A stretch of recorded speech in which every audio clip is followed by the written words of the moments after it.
All right. And we are live. The last word with LordCognito and Ebontis. Friday morning spicy campfire, if I must add. We got a lot to talk about. Before we talk about our great guest that has come join us once again, how have you been doing, sir? I'm good. I got up at like 4:30 this morning, got a workout in, so started early. Got my second dose this week, so I already got punched in the arm once. Oh, wow. So overall, been doing pretty good. Just kind of a weird week as we were kind of making sure nothing went too crazy. So took it lighter in the week. But other than that, yeah, yesterday it just exploded. So we gotta talk about this. But before we do, quick bring in of our friend of the show, the man who always shows up dressed to impress and cannot get his look at him.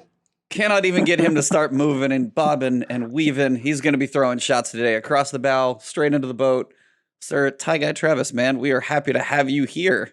Thank you for joining us at the crack of dawn, by the way. What time is it there for you right now? It is now 6:06 a.m. I woke up at 5:18 because I had a dream I was going to miss the show, and it woke me up. I woke up in a cold sweat. A cold sweat. Like I do that. I have panics. Like I oversleep important things. Yeah, all the time. Totally, yeah. I get up too early. Mm-hmm. Yep. So I had a dream I missed the show. I woke up at 5:18. Barely had enough time to get ready and do my little setup here, and here we are, ready for some fire takes. See, this is dedication though. 5:18 gets up, 6:06 in the morning. Sun may not even be up where he's at, but he is still definitely not dressed to the nines. No. Like right now, the sun in California is lazy. I don't think it's up to like 10 a.m. here. It's, that sounds like it goes like right along with the Beach Bum crew. So it's all good.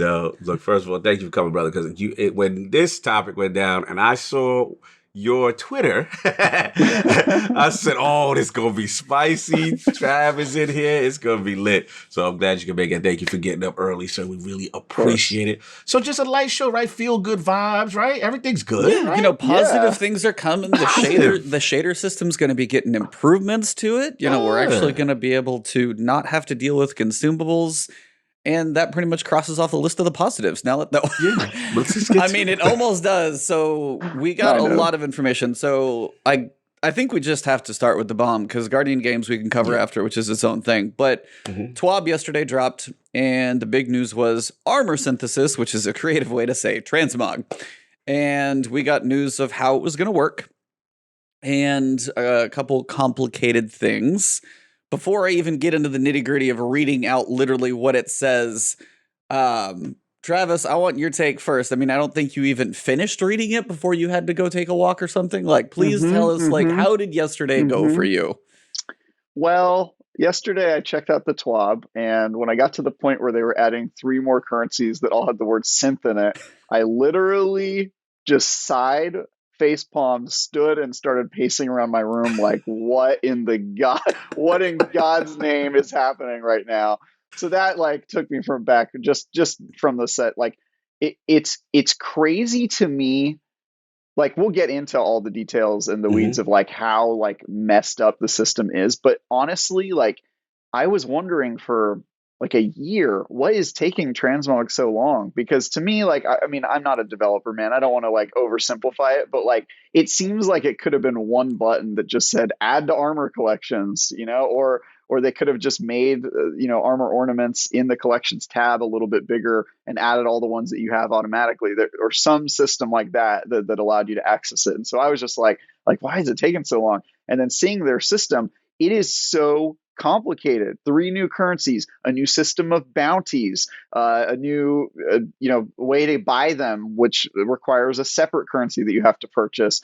The way that they're applied and the limited amount that you do every season, which is actually fewer armor sets than they're introducing each season, which means no matter what, you're going to fall behind unless you pay. All that stuff, and I'm just sitting there like, guys, it was one button. You literally could have just made one button, press X to pay respects. It was that simple, dude. Literally, all you had to do. It reminded me, this is a weird analogy, but have you ever seen that episode of Rick and Morty where it turns out that we find out that Rick has an entire civilization living inside his car engine just to give his car battery? That's what it reminded me. Bungie made it so complicated to do such a simple thing. They literally built a whole economy and a whole infrastructure around a system that It could have been one button. Like, it literally could have. And honestly, I personally think it would have been better for the game if they were just like, you know what, screw it. It's one button, but you have to pay every time, and there's no way to earn it in game. Like, honestly, if they did that, I would be like, well, that's not really consumer friendly, but at least it's straightforward and it doesn't affect gameplay, right? Like, if you want to pay a few extra bucks just to make your Guardian look cool, whatever, as long as it's not like we're pay to win, it's pay to look good, fine. That would have been, in my opinion, better than what's happening now, because now they're making it like the ultra, like it appears like scummy and like a weird freemium model where it's like, hey, you can kind of do it, but not that much. And there's constantly that tempt to, like, now they have an incentive to introduce as many armor sets as possible every season because they've capped the amount that you can get. And it's just like, what? Like, I mean, I could go on, but like, that's my initial take. Was before I even got to the other stuff, I was just already like, guys, like, it doesn't have to be this complicated. No wonder it took them so long to work on this. Like, honestly, they were out here going up, okay, what should the second evolution of the synth currency be called? After synth strand, then they get synthweave, and then they turn that into a synth horse that they ride over to the synth store, and then they pay their synth bucks to get. It's just like, what in God's name were you thinking, dude? Like, it's Let's frame it for the audio listeners, those people who may not know what's going on. Yes. Let's discuss. Let me read that. Let me get that paragraph. That paragraph's golden. Yeah, wherever you want to go, man. The very first 4 steps, which literally stopped my poor boy TieGuyTravis in his steps, which is, again, you get to TWAB, you get to this universal ornament section, you want to learn about Transmog. This is the moment we've been waiting for. And like he said, the first step, before we get too deep here, that's how I like how I started. Here's a quick list of steps that players will take to convert their armor appearance into universal armor. That sentence right there is like an oxymoron. Before we get too deep, let's look at the list of steps. Before we get too deep, here's the 3 currencies we've introduced to manage this one thing that could have been one button. It was absolutely hilarious. Yeah, defeat enemies to earn Synth Strand. Step 2. Dispense Synth Strand to bounties to earn Synthcord. Step 3, convert Synthcord at the loom in the tower, I guess where 8 is going to be, into Synthweave. Step 4, use Synthweave to convert an unlocked armor appearance, legendary quality or lore, from collections into universal armor ornaments. So, we're going to stop right there real quickly. I got to know how you felt, because I asked you yet, when you just get to those initial steps, those 4 steps of Transmog. This is what we've been waiting for. Let's go. Like, I'm so on board with Travis. I read this because basically I was talking to my Discord and I was like, hey, are you going to do a TWAB stream? And I was like, maybe, depending on how, got a workout in. Usually it's been later in the day. Literally, I think 5 minutes later it drops. I'm like, okay, let me read it and see if I need to break this thing down. I get to this point. First off, I think we already knew they were going to overcomplicate it because they can't just call it Transmog. They have to call it armor synthesis. That alone is like, do you have to make something that everybody in all of gaming knows this is what this is? Well, now it's armor synthesis. What is it? Transmog. It's actually shorter to say Transmog. We've shortened it. It's like transmogrification is a long word, but it may as well be the same number of syllables as armor synthesis. So that alone, I'm like, okay, that's fine. Then we get down here and I'm like, synth strand, synth cord, Synthweave to you. What? Like, that was exactly what went through my mind. I'm going, okay, hold on. So I get to defeat enemies to earn Synth Strand. Question 1. How much can you hold? How often does it drop? How much of a pain in the butt is that going to be to grind? There's a few questions that go in there. Spin Synth Strand on bounties. I'm like, oh, we have bounties in the middle of this process. How many does it cost? Is it 1-to-1? Is it 500 to, like, I don't know. It might be 150 to 1. So again, how fast does this stuff drop? Then you go a little lower and you look at the bounties. I'm like, okay. So you're like Crucible, capture zones in Crucible. Just one example. We'll go through the rest of them in a minute. I'm like, okay, is it 10 and it's a short bounty, or is it like 200 and this thing's going to take you a while? Still don't know. And then on top of that, after you finish your bounty, then you earn your synth cord. And that's not the thing you actually use. You have to take that back into the tower. I feel sorry for anybody on a PlayStation 4 or an Xbox One with spinny platter hard drives, because you're going to go in and out of the tower to do all this stuff any more than you already had to. You have to go to the loom. Some people don't even know what a loom is, so go look that one up. In the tower to turn it into Synthweave.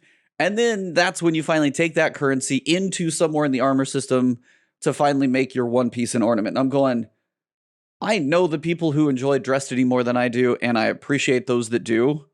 Cognito's definitely one of them. Tassie's definitely one of them. He's got the emblem. I'm sorry. This is so much more convoluted, complicated, and unnecessary for steps. And the worst part was, and this is what I don't normally reply to twabs. Normally, Yeah, Twitter is just saw like, you. you see them. And I normally, I'm like, I may say my video about it, but I'm not usually directly replying to Bungie. And I was like, I'm usually quiet, but I got to say, three currencies, a limitation, which we'll get to in a bit. And then on top of that, it's like all of those things or cash, all of that combined is like, we've been waiting better part of a decade to get this system. And this is how we get what could, as Travis said, be one button or a simpler system in multiple facets. Yeah, it just hit me all wrong. And I had I did a fun thumbnail on my video. I tried not to go too hard in the clickbaity like some of them, but it was just like, I couldn't believe this is what we got. I really was floored. I mean, so that's my kind of overall reaction just to even that section. What about you? Because I mean, you kind of went through the details. What was your top level like when you got that far in? Just pure comedy. Just pure comedy. Yeah. I mean, it was just fun. I laughed. I chuckled. You know, just the different terminologies of the word synthesis and, you know, the overcomplication for no reason. But the thing that I rolled my eyes on, which surprised me, was bounties. Because I was like, why are we grinding for this? Like, why, unlike other games that implement transmog, why, you know, it just felt so forced engagement. And I'm just like, are we that desperate for the content, you know, to keep the players in? And that it just got my mind thinking as to the mindset. Like, you know how we want to be that fly in the room, right? We want to know in the boardroom, what's the process? Because we try to be logical. Look, this is funny. We're laughing. We're rolling our eyes. But there's a part of me that says, okay, in these rooms, I want the spy camera in this room. I need high fidelity. Like I need to know every nuanced discussion pitching, on right? this one. I need to see that guy, the guy that's pitching. All right, so then we're gonna get with the Synthcord, the strand, the weave. What does that whiteboard look like? Yes, just a mess of different like synth fiber, Synthweave. Hey, who came up with the verbiage? Right, like that's the guy I want to know. The verbiage guy, and then the bounty guy, and I just want to see how it all came together. Sometimes I know we joking, but I like to seriously know these things, Travis. Like I need to know the process. I think my personal hell is I get hired by Bungie, and my entire job is to name all the currencies they introduce.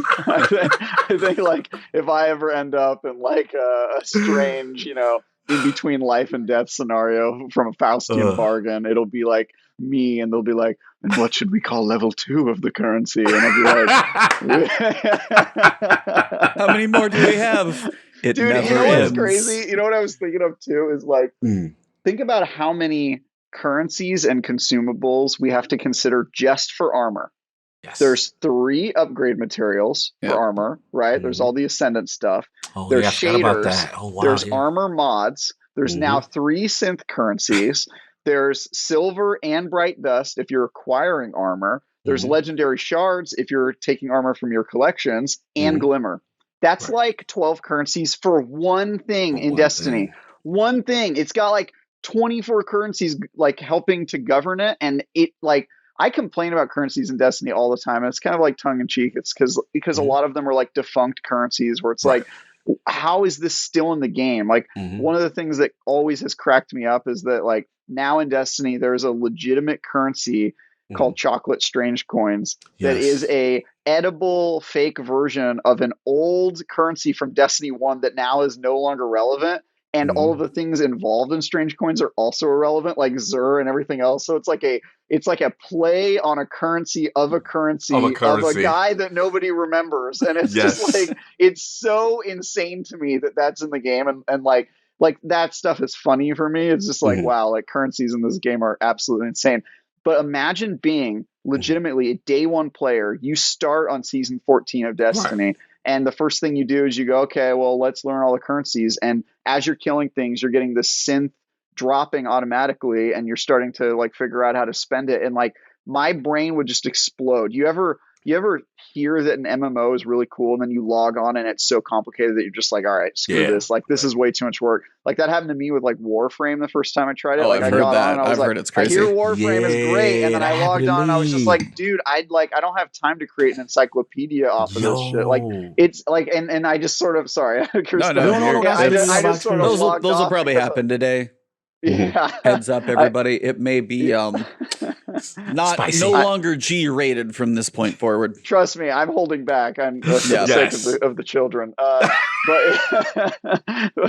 But yeah, like if you were actually logging on day one, you would be completely lost because you click Y on armor, and I don't know how they're gonna show like the whole like armor synthesis in there, but if it's in menu where you're like you have two screens just governing the armor and maybe now it's a third one to do synthesis, I don't really know how they plan on implementing it, but like the whole system is crazy, and we haven't even gotten into shaders, and that's another currency. It's kind of like a currency, it's an unlockable for armor, but at this point it's like mods, shaders, ascendant stuff to upgrade it, whatever those little bricks are with the orange pips to actually infuse. That's the other material that you have to use. I don't even remember the names. And people like bag on me when I'm on Fireteam chat for being like, oh my God, he didn't know the name of the gun or the currency. It's like, how could you at this point? Dude, I remember everything that's ever happened in any Star Wars canon and memorize like 40 Halo books, and I can't remember the names of the currencies in Destiny or any of the guns in the game. So like, it's not my fault at this point. At this point, Bungie needs to control their landscape. And sorry, I could keep going on. You're fire, brother. I mean, it's literally, that's a lot of things I was thinking about. And I was just thinking also from an inventory standpoint, when you have so many, because I got so many of those defunct currencies, and I'm like, don't even use, and it just takes up that block space. And then you get into these weird situations where if they keep adding more, then, you're going to hopefully not get locked out. But that was my initial impressions of what the thought process was on those 4 steps of them explaining to us what armor synthesis tends to be. So that was, we gonna get into the rest. We're gonna keep going. Go. So they said to start. So they give you kind of some details. They say you're gonna start earning Synth Strand when defeating enemies in Destiny 2. I wonder how long it's gonna draw. Like, what's the drop rate? Is this just? Are you constantly gonna be seeing this on your screen now? Is this just like a forever drop after earning 150 Synth Strand? We don't know what the capacity is on that, by the way. Watch it be 150. You can only buy one thing at a time. I would be surprised, yeah. Players may visit 8 of 1 in the tower to acquire class-specific bounties, which reward Synthcord. When developing this feature, way too much. Yeah, like there's development resources, but I feel like these were a bit squandered a little bit. An early goal was to ensure players could earn Synthweave through numerous activities in Destiny 2. That way, players who spend most of their time in the Crucible could continue to do so and still engage with armor synthesis. Aren't you happy, Travis? All the Crucible players still get to earn their Synthweave. There will be 5 categories of armor synthesis bounties. Count them, 5. Vanguard, Crucible, Gambit, Destinations, or Raids and Dungeons. Here are some examples. Vanguard, complete playlist strikes using specific subclasses. Accumulate points in Nightfall strikes. Travis can't deal with Why is this happening to me? Crucible, capture zones in control matches. Complete Crucible matches and defeat opponents using specific damage types as a team. Gambit, send and defeat blockers in Gambit. Defeat primeval envoys, high-value targets, and primevals in Gambit.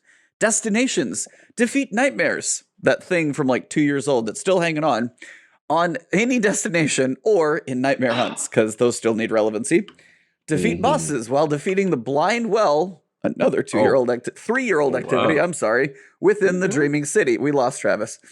Raids and dungeons, complete the final encounter on any raid or dungeon. How many people are going to be trading checkpoints for like prophecy? Generate orbs of power in raids or dungeons. If you pick up the wrong bounty, don't worry, some synth strands will be refunded if you choose to abandon it, but not the full amount. So think carefully before abandoning. How was the reading? How did we do? What is the opposite of McClunky? You can change 2 letters, Mafunky. So how these bounties sounded? Excellent, right?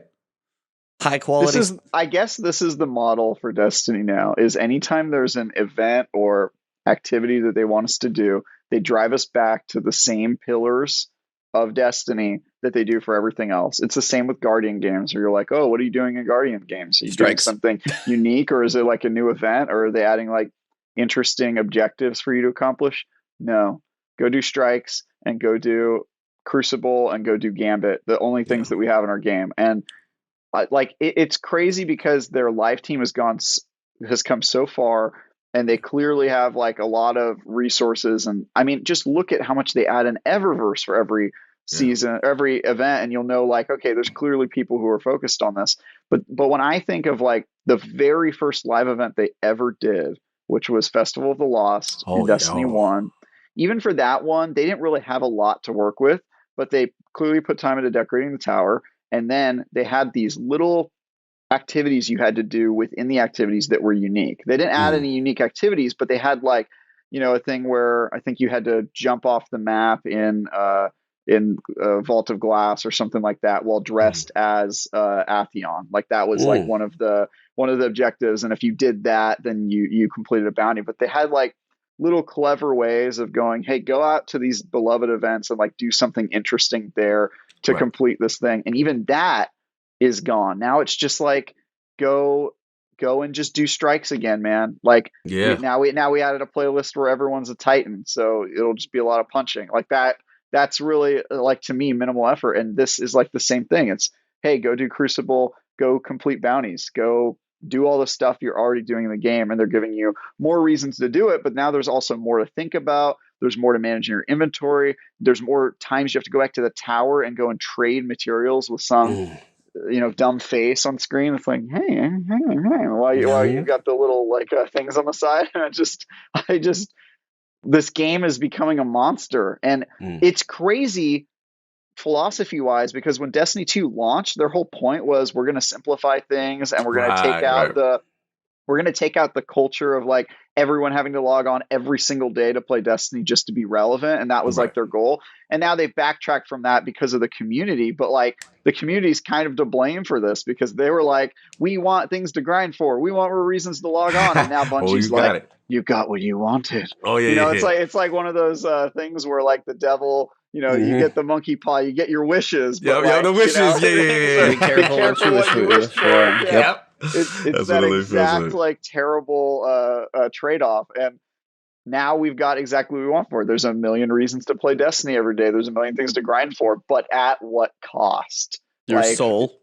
Yeah. Now you're just going to be entering playlists to kill things every season just to get that armor, synth cord, or whatever they call it. Synthweave is the final form, so it has to level up twice. Don't remind me. Cog, what about you? Are you going to be jumping in, getting all these bounties, totally adding this to your grind of the daily routine? This sucks because I am Captain Fashion. You know what I'm saying? I'm fully aware. That's why I want your take today. That's why it's important. If we had Tassie in here, I'd be dying as well. So yeah, it's like I love the fashion aspect of Destiny so much, and then it's just very specific bounties too, like very specific things you got to do, which I found very interesting. and again, all I think about is fake engagement. That's all I think about. I'm just like, this is fake engagement. Like we have to do better. At the end of the day, like, and I'm trying to be nice, obviously, with resources. We that evil word that we always say here with studios and what teams are working on what. But it's just like, I'm gonna go in, but it's like it just feels like a really missed opportunity to really do something simple, nice, and not complicated. And again, I just don't understand the reasoning. We've already got so much bounty fatigue, and then they just come out with a TWAB prior. It was like, we're looking at that with the bounties and the system. Didn't we? I felt like we just finished talking about this with the recent TWAB, right? Yeah. I tweeted that too. I was just like, hey, what was Bungie thinking? Like, oh, you know what we need is we need more currencies and bounties in our game. And it's just like, dude, you spent all this time like helping get those things down. You took away Mercury and Mars and so that we could have less in the game. And fewer currencies, and now it just boggles my mind, man. I can't believe it. So, like I said, as we will dive deeper, I don't get to you, but it's like, well, I'm gonna have some more thoughts as we get into it, but yeah, it's just, again, I just looked at it, and the engagement thing, the bounty thing, really bothered me.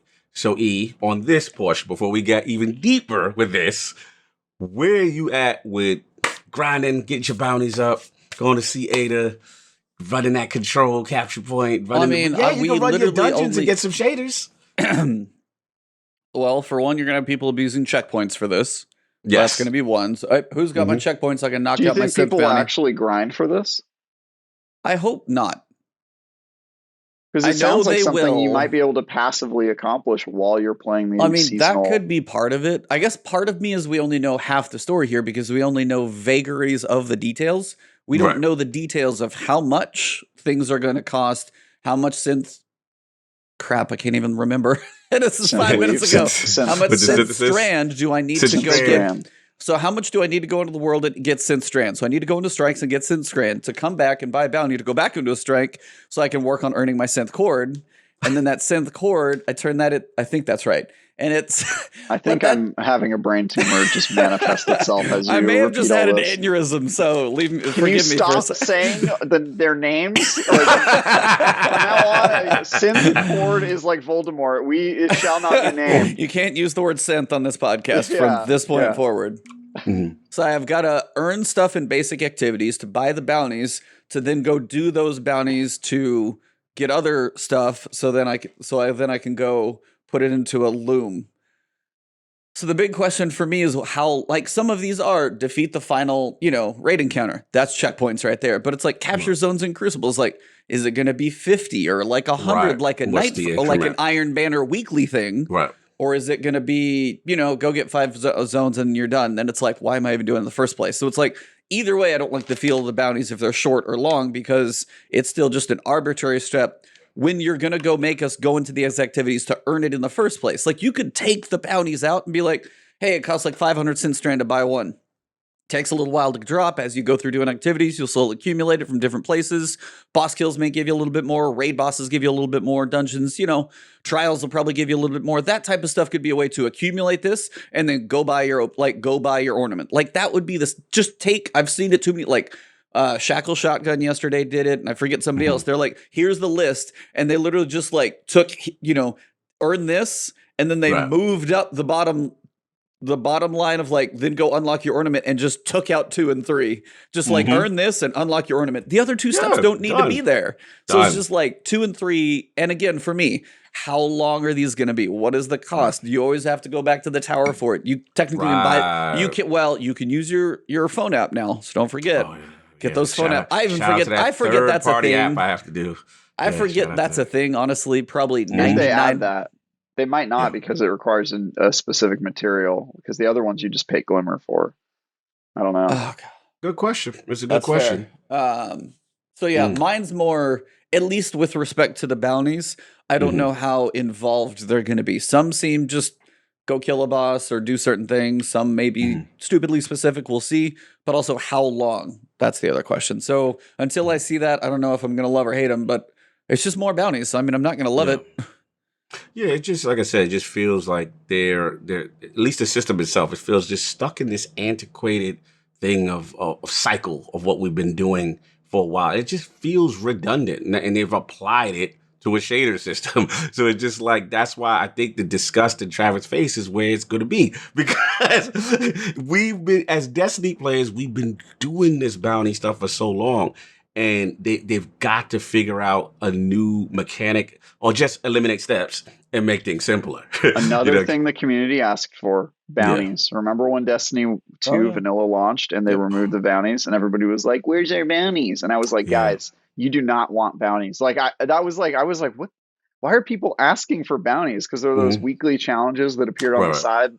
It's like, okay, you can passively accomplish those, but it's not a huge part. Ever since they've added bounties, it's just been like a proliferation. They're like, let's go for it. Let's like give them 1 million bounties to do. And I'm just like, oh no, like this isn't what I wanted, guys. I often disagree with the community when they ask to like make things more complicated, or especially like they give us things to grind for. I'm always like, oh my God, like please no, I have other games to play. Like I got stuff to do, guys. But in this one, I was just like, as soon as bounties were added, I was like, this is not going to end well. And here we are, all these years later. Hey, at least we know what the soundtrack for season 14 is going to be like, though. Really heavy on synth. That's a good one right there. That's good. That's good. Yeah. So what else is going on with synth business? And then here, I would say, is the cherry, but possibly the turd on top. Players may earn up to 10 Synthweave per class per season, except in Season of the Redacted. To celebrate the introduction of armor synthesis, I'm just going to start saying Transmog. In Season of Redacted, not even players may earn 10 additional Synthweave for the introductory experience. In total, during Season of Redacted, players may earn up to 20 Synthweave per class, which can either be used to convert 4 full sets of armor or 20 specific items. For example, hunters could have 4 pieces of armor and 16 cloaks if they choose. So the big explosion seems to be vastly weighing in this being the issue. They cap it at 10 per season. Basically 2 armor sets. How many armor sets do we get per season? Usually more than 2. Yeah, usually 1, 2. Yeah. So then you are almost always more than 2. I mean, So one then of them you acquire through Eververse, but yeah. Yeah. So then theoretically you will always be behind.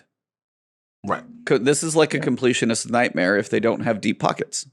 Right. Yeah, you're going to have to pay. Like the completionists are just going to have to ante up, and Paul Tassi rip your wallet, but I know you'll be on there. Oh, yeah, he's going to be one of those whales, and Bungie's like, oh, come on, Tassie, let's open that check. Just write us 10 grand. Just get it over with. Just be done. Yeah. So, thoughts on the seasonal limits, gentlemen? Whoever wants to take this one first, go nuts. Travis? It's a nightmare. It's like, it's the worst of both worlds. You know what this reminds me of? It reminds me of when they implemented the collection system, and then they were like, "Oh, but no random rolled weapons are included." Oh, yeah. It's like the same thing. It's like the thing that we wanted, they implemented, and then it somehow implemented it without accomplishing the thing that it was supposed to do. Yep. Like the whole point of the collection system was, I want every item I have to be safe and for me to pull it out of my vault anytime I want. And it effectively is a place I go to grab an exotic that I deleted a couple seasons ago every once in a while. I never go to my collection system really ever, unless I'm wondering if I'm missing a shader or an emote or something. But it's not a place that any of us spend a lot of time. And now they've managed to implement an armor synthesis transmog system that doesn't actually let you have freedom with what your armor is. It lets you do it 2 at a time, or because they're nice, next season we get to do 4 in one season. Oh, there you go, Bungie. Like it's lunacy. And also, this is kind of a weird pet peeve, but isn't it 10 pieces of armor, which means so it is a full 2 armor sets. Yep. Right. Oh my god. Yeah.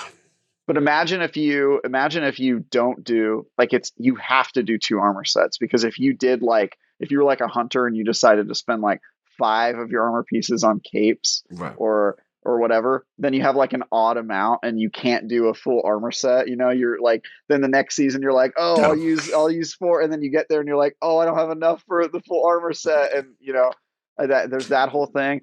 I mean, like obviously what they're trying to do is get you to just buy it. Yeah, clearly. I get that. But I honestly, I think I would have rather had to pay for every armor set exclusively. Just like, if you want to do this, if you want this feature, you have to pay real world money. I would prefer that, just to cut down on the bloat to the game. The 3 currencies, the bounties, the confusion of like Ebontis said, like, I'm worried about how often I'm going to see the word synth strand on my screen. How many times is that going to pop up as like a drop? Every 150 kills I'm going to see it. That's like water torture. Like, when is the synth strand going to appear on screen? And then you kill a fallen, vandal. It's like, and it drops down in the corner. And I'm just like, no, stop. But wait, this game doesn't have auto loot, so you're going to have to go run and pick that up off the ground. Yeah.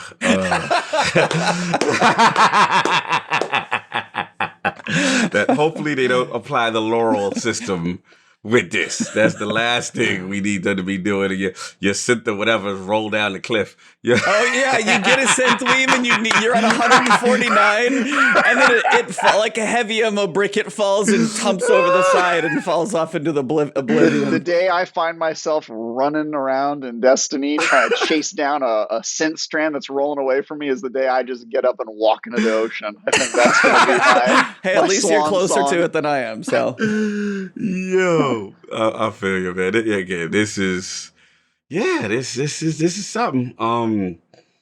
I don't even know, man. Again, this was just one of those things. I was just, I was surprised how brazen they were with it. I was like, this is pretty brazen, to do this. And again, trying to be fair, trying to understand, and it clearly the cap is to get us to see tests, and it's just like, yeah, that's it. All right, and it just, look, they're on their own. We get it, finances, games cost. We get it, but I guess because what it is, it hurts because we waited so long. We waited so long. We're working on it, and this was like the last thing we thought they would do or mess up.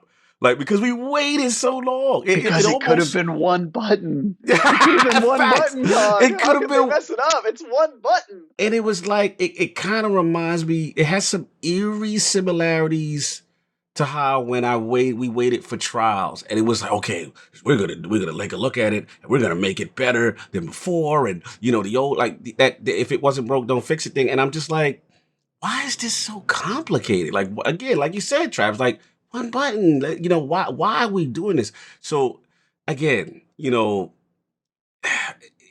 me, it just screams finances. And this is not going to go well. The question is going to be, how, it seems like the community's pushing back very hard already, right? Very hard. So how dug in are they? I want to know. That's the question to me, because at the end of the day, people are flipping. You know what I'm saying? Like, Tassie's out here. Everybody's out here. Tassie's going to, revolt and throw his Destiny emblem off the tower. Like, that was an epic tweet. That was pretty good. Epic. And I get it, and Hollymar's making it, he's being fair. He's like, how many armor ornaments does everyone use? And I understand your sentiment, brother. I do. But the question becomes, why the cap? If someone wants to live in this game and truly grind every bounty of synth or whatever, right? And they want to live in it, why can't they just live in it and just do it? Like, similar to how Bright Dust is implemented. Like, there's those bounties for Bright Dust. You kind of keep going for the most part. And it's just one of those things. So it just doesn't feel good. It doesn't feel good. Yeah. Sorry, I didn't want to interrupt you, but I just had one in my head. Please and go. That's a fair question. Is like, there's some people who will say, hey, how many does the average person use? Right. It may or may not be that many, but when the system comes out in this fashion, there's a lot of people that will just straight up disengage, period, because of how limiting it is. If you're going to give the average person, be like, hey, you can grind this stuff out and be like, how's that new player experience? Well, if I do this, I can slowly unlock more and more things, and I can do this, and this is just something cool that I can add to my grind, because it's a simple process, if it was. And I could add these, as I keep doing these new activities, I can add this armor to my repertoire of things that I can put on. On the other side, now you limit it, you cap it hard, and it's like, some people are going to grind so much and be like, okay, I'm done. I got these last 4 or 5 sets. Dude, I've put so many hours in this game. I'm going to drop the $30. At this point, I don't want to spend $1. Right. Because of how, to me, egregious it is, limiting and shoving you towards the Eververse if you wanted to grind. And this season may be a little better because you get 4 sets, but next season, or the season, if it truly stays at 2, there's people who don't even wait till we get to the limitations. That's a whole fun part as well. But it's, to me, the limitation is, if the limit was like, hey, you could do 10 sets a season, somebody's like, that's probably a decent grind. That would feel a little, it's small. It's so small for as many as there are. That's the thing. It's either you're going to knock it out. You're like, oh, my first week of well, I can't get any more armor synth. I'm done with that this season. Like, the fact that it can end that quickly, depending on how long the grind is, of course, we don't know. But the fact that that's one more thing that could extend the life of your game. Like, Tazzy said it pretty well, and it's like, what are the things he didn't want to see? Basically everything on this TWAB. But then the other piece is, if you limit it, then you, like, what are those gaps when you have before Guardian games, as the story wraps up, if they're like a little early season centric towards the story, that gap between the beginning and the end, this is when you could, like, you know, I got a couple armor sets, I could grind those out, it'd be the perfect time for that. And now, by your natural playing in the early part, you've probably already maxed out what you can for the season. Again, less reason to log into the game. They're limiting themselves, and again, pushing you even harder in. So it's like, whether it's how many I have or how many I do or don't want, there's a decent amount that are out there. And if I wanted to go after more, I can't. If I'm forced to pay, some people can't. Some people's wallets can. But if you vote with your wallet, then I'm just angry at the system. So it's like, that's where it hurts to me, is because they push you so far in that direction. I'm going to not do it out of spite. And that's just me. I gotta bring it back. Yeah, I can't wait for the Teddies of the world. Oh, Teddy was going in. Saps. Woo. I hope they make a Triumph that's like, you know, armor synthesized 3 armor sets this season. You know, like, there's a Triumph, and there's a Triumph that costs money. A Triumph that costs money, and I hope Teddy I hope he feels the hurt, that completionist. The completionist in him, yeah. It's just gonna be the worst. So the question, I bring it back to you two gents. How long do you think they stay dug in, or do they not relent? Do they hold the line against the community? This is the $1 million question, and I think it's impossible to predict, because Bungie has in the past stuck to their guns to their dying breath on something nobody liked, and given up on things that seemed like huge things at the drop of a hat. So like you know, random rolls on guns, and their sunsetting, that was their most recent flip flop that I could not believe was happening so soon. So I think there's a way where this seems to me almost like a change in their model. Like, their plan is going forward that Destiny is going to be like a free to play game like Warframe, where maybe there is no seasonal cost. If that happens and they change and they say, hey, going forward, all of our seasons are free, but we're now more of a freemium model. Eververse has a larger presence. There's certain things you can't earn or be a completionist without paying for. Then I think fans are less crazy about it. But the fact that this is a paid game, I'm paying every season, I'm paying every expansion, and I'm being treated like I'm on Fortnite logging on without an Xbox Live subscription. Like, it's crazy. Like, who do you think you are? I didn't download. Sorry, is Destiny being made by Zynga now? Like, what the hell is this? So it's just, if they change their model and they just go, you know, screw it, we're on Game Pass, we're, you know, free to play, we're not going to charge you for anything, and this is our new model, I think they can stick to their guns, and maybe that's the plan. Maybe we're seeing this in a terrible light because we still view Destiny as a premium game and not as like a Warframe or a Call of Duty Warzone, and maybe that's not what maybe their eyes are a few steps ahead of ours. In which case, I could see them sticking to their guns forever.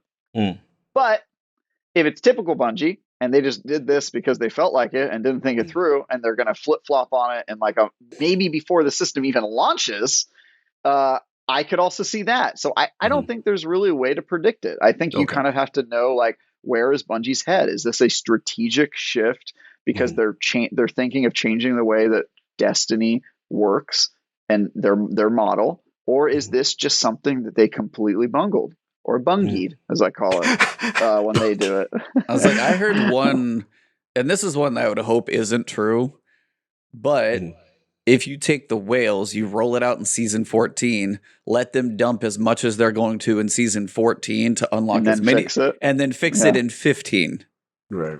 And give that one, and you want to talk about some pissed off people, then be like, well, now going into season 15, we've ironed out some technical difficulties with these year 1 ornaments, so we're unlocking more. Now you can do 10 per season or something instead of 2, so somebody didn't have to buy, 20 ornaments or something like that. That seems really, really bad. And if something like that was actually ever planned, that would honestly make Bungie a pretty sleazy developer. So I would never see that as intentional. Right. That's one of those where it's sometimes you read between the lines and you're like, man, that timing seems convenient. Again, that's stuff you hope you never see.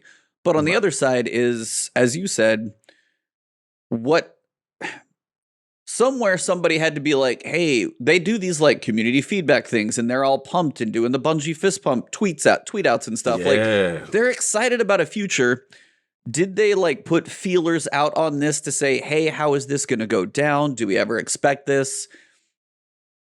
If they did that type of stuff, which they're very data driven, and I can't imagine their head is just in the sand, then it seems like a very intentional decision, which, as you said, then sees me pointing them towards Eververse, which kind of sucks. But they're also trying to understand the business model side of it to where, hey, we can give this to you, but the system took time to develop. Right. I know it's like, I know there is a huge business case for why this is this way. I understand that, but personally as a player, it sucks. Just flat out, to me, it just is a not great system on many aspects. And that's the part for me that it's like, if they put themselves in the player's shoes, they're like, hey, a new person, like the newer player is going to be even harder pressed to see, like, if they start they're going to start unlocking more and more stuff if they go do these other. They won't even know what this is. Well, they won't know what it is. They made it so complicated, yeah. Well, that's fair. But then as they start, oh, look at this cool dungeon. Here's this cool dungeon. Here's your Dreaming City set. They still start doing all these activities. Well, how many can I have? 2. Yeah. So like that's the stuff that will sink into a new player later, and that's going to be feels bad. It feels bad for us now because we're aware of it. The new player, it's going to sink in later, and that's going to suck too. So it hits in 2 different ways, but it's not good on either end.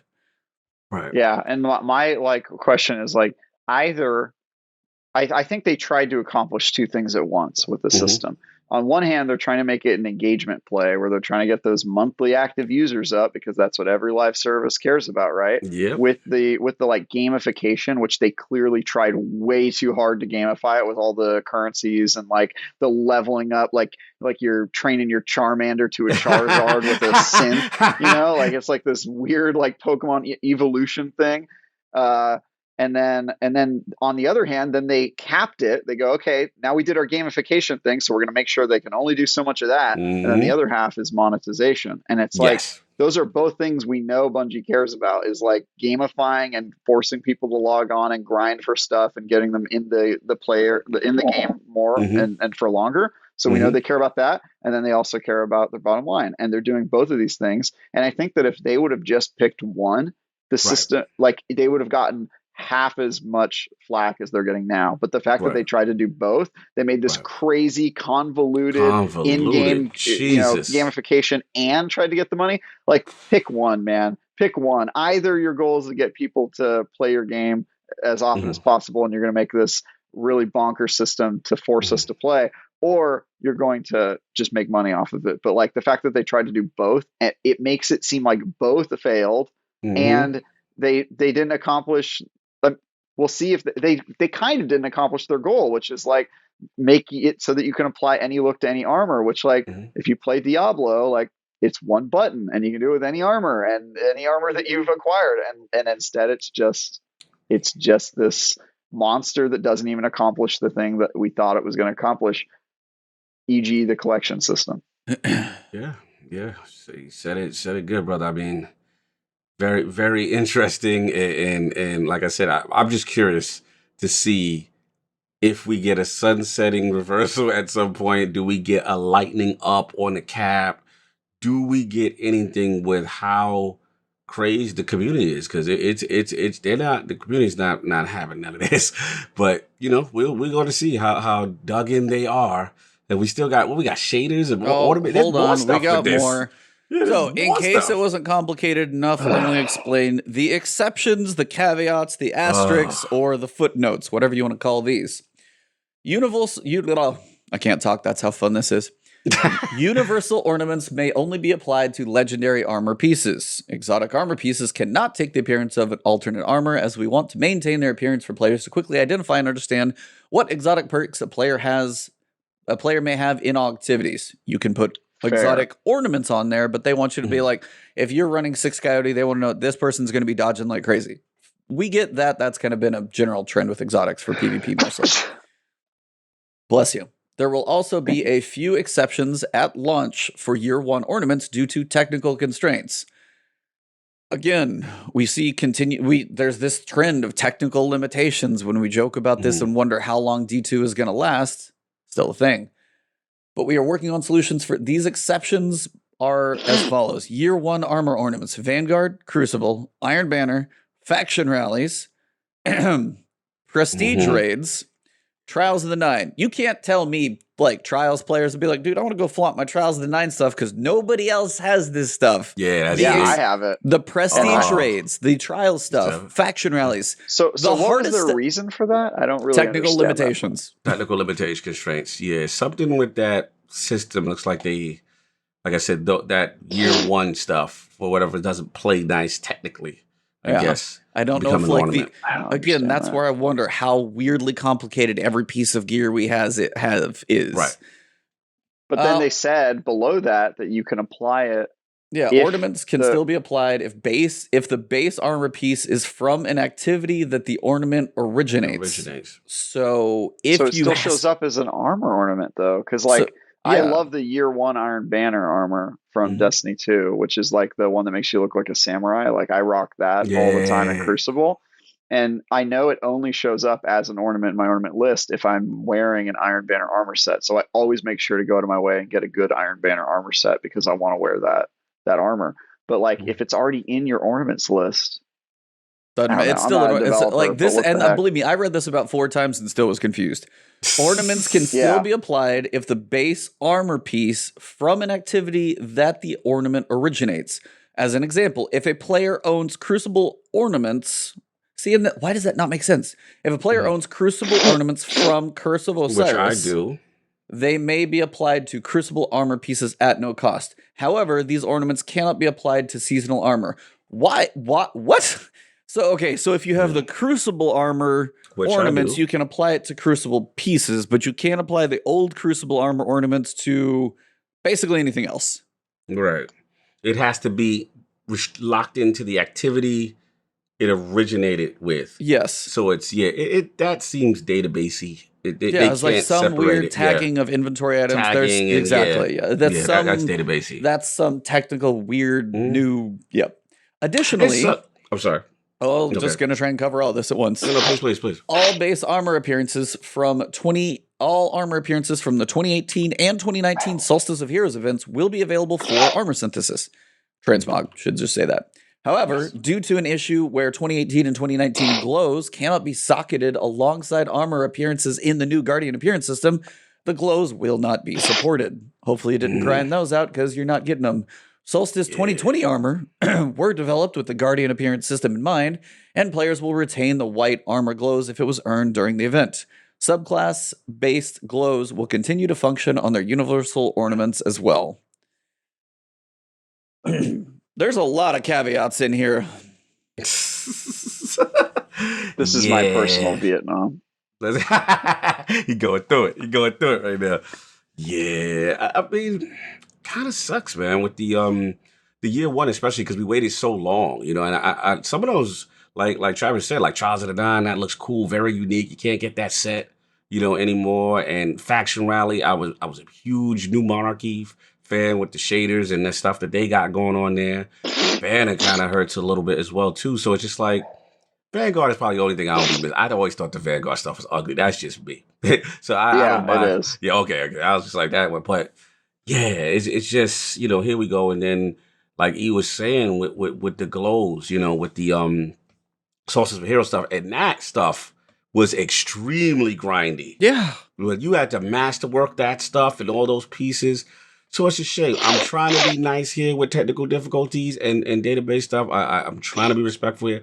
But I do remember, that Solstice stuff was kind of cool, man. Like, I wanted to rock that and get the little flames going and the matching and stuff. So, yeah, no. Not getting it. And, yeah. So, what you think, Travis? What you think? It's a collection system again, man. Yeah. We just have all these systems that like, what if I told you that we would have Transmog, but it wouldn't affect all of your armor sets? What if I told you that you could have a collection system, but you can't pull out any randomized weapons. And it's just like, what is this bizarre like devil's bargain I keep making with Destiny, where I keep asking for something and they offer me, it's like, oh, you can be the prettiest woman in the world, but you'll smell like, like it's like, what you have this flaw. It's like a flaw, all the time. Like, no, you can't. Everything comes with a giant exception. You're like, you can have $1 million, but you have to drive around in a Pinto for the rest of your life. Like, yeah, exactly. Like, it's like these strange like what if scenarios where I'm just like, well, I just want the thing. Like, just give me the thing I want, please, and I'll pay. Like, I'll buy your game. But no, it's super disappointing on top of like a system that's already designed to be disappointing. I mean, let's be honest. It is literally designed to disappoint you. It's like, hey, do you want to do armor synthesis? Well, here's a 3-step process with 3 separate types of currencies that you have to upgrade. And by the way, once you figure out the damn system, you're already done because you can only do 2 a season. Oh, and then you want to buy on top of that. And it's like, and then all of that stuff, and it doesn't do the full thing that you want it to do anyway. On top of that, like it's designed to disappoint you so that you'll pay money, and then even when you pay money, I still can't. No, you stop. Go. It's just killing me, man. It's really killing me.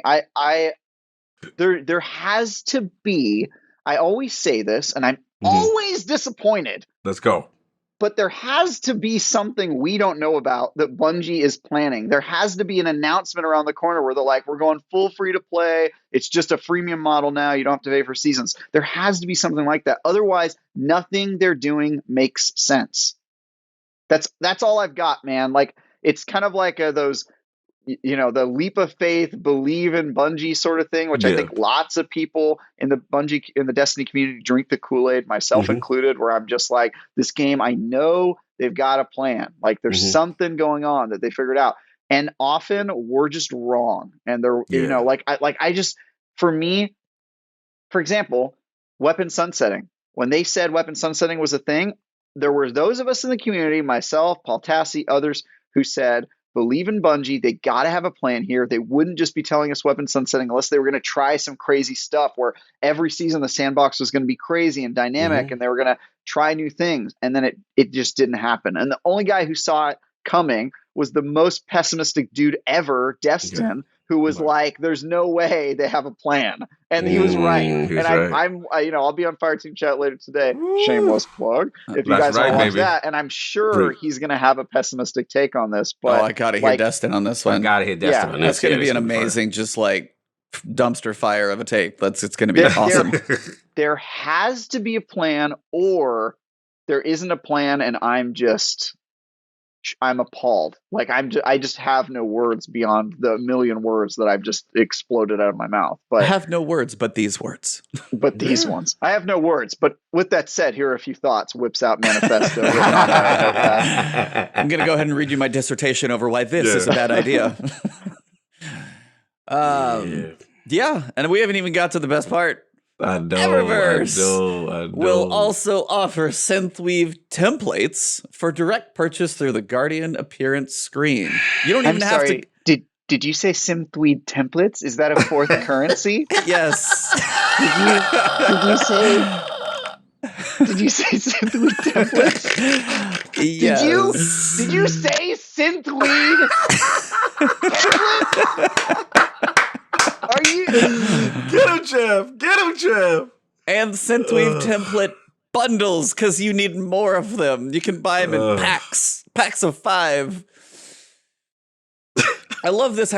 Hold on. You don't even have to buy them through Eververse store. They're straight in that Guardian appearance screen. They're making it so easy. Just right here, you can get those silver. Right here, you got any more of those? You got any more of those Synthweaves? People got even Synth strands, synth chords, Synthweave, Synthweave templates, Synthweave bundles. I feel like 5 current. I can't remember the quote.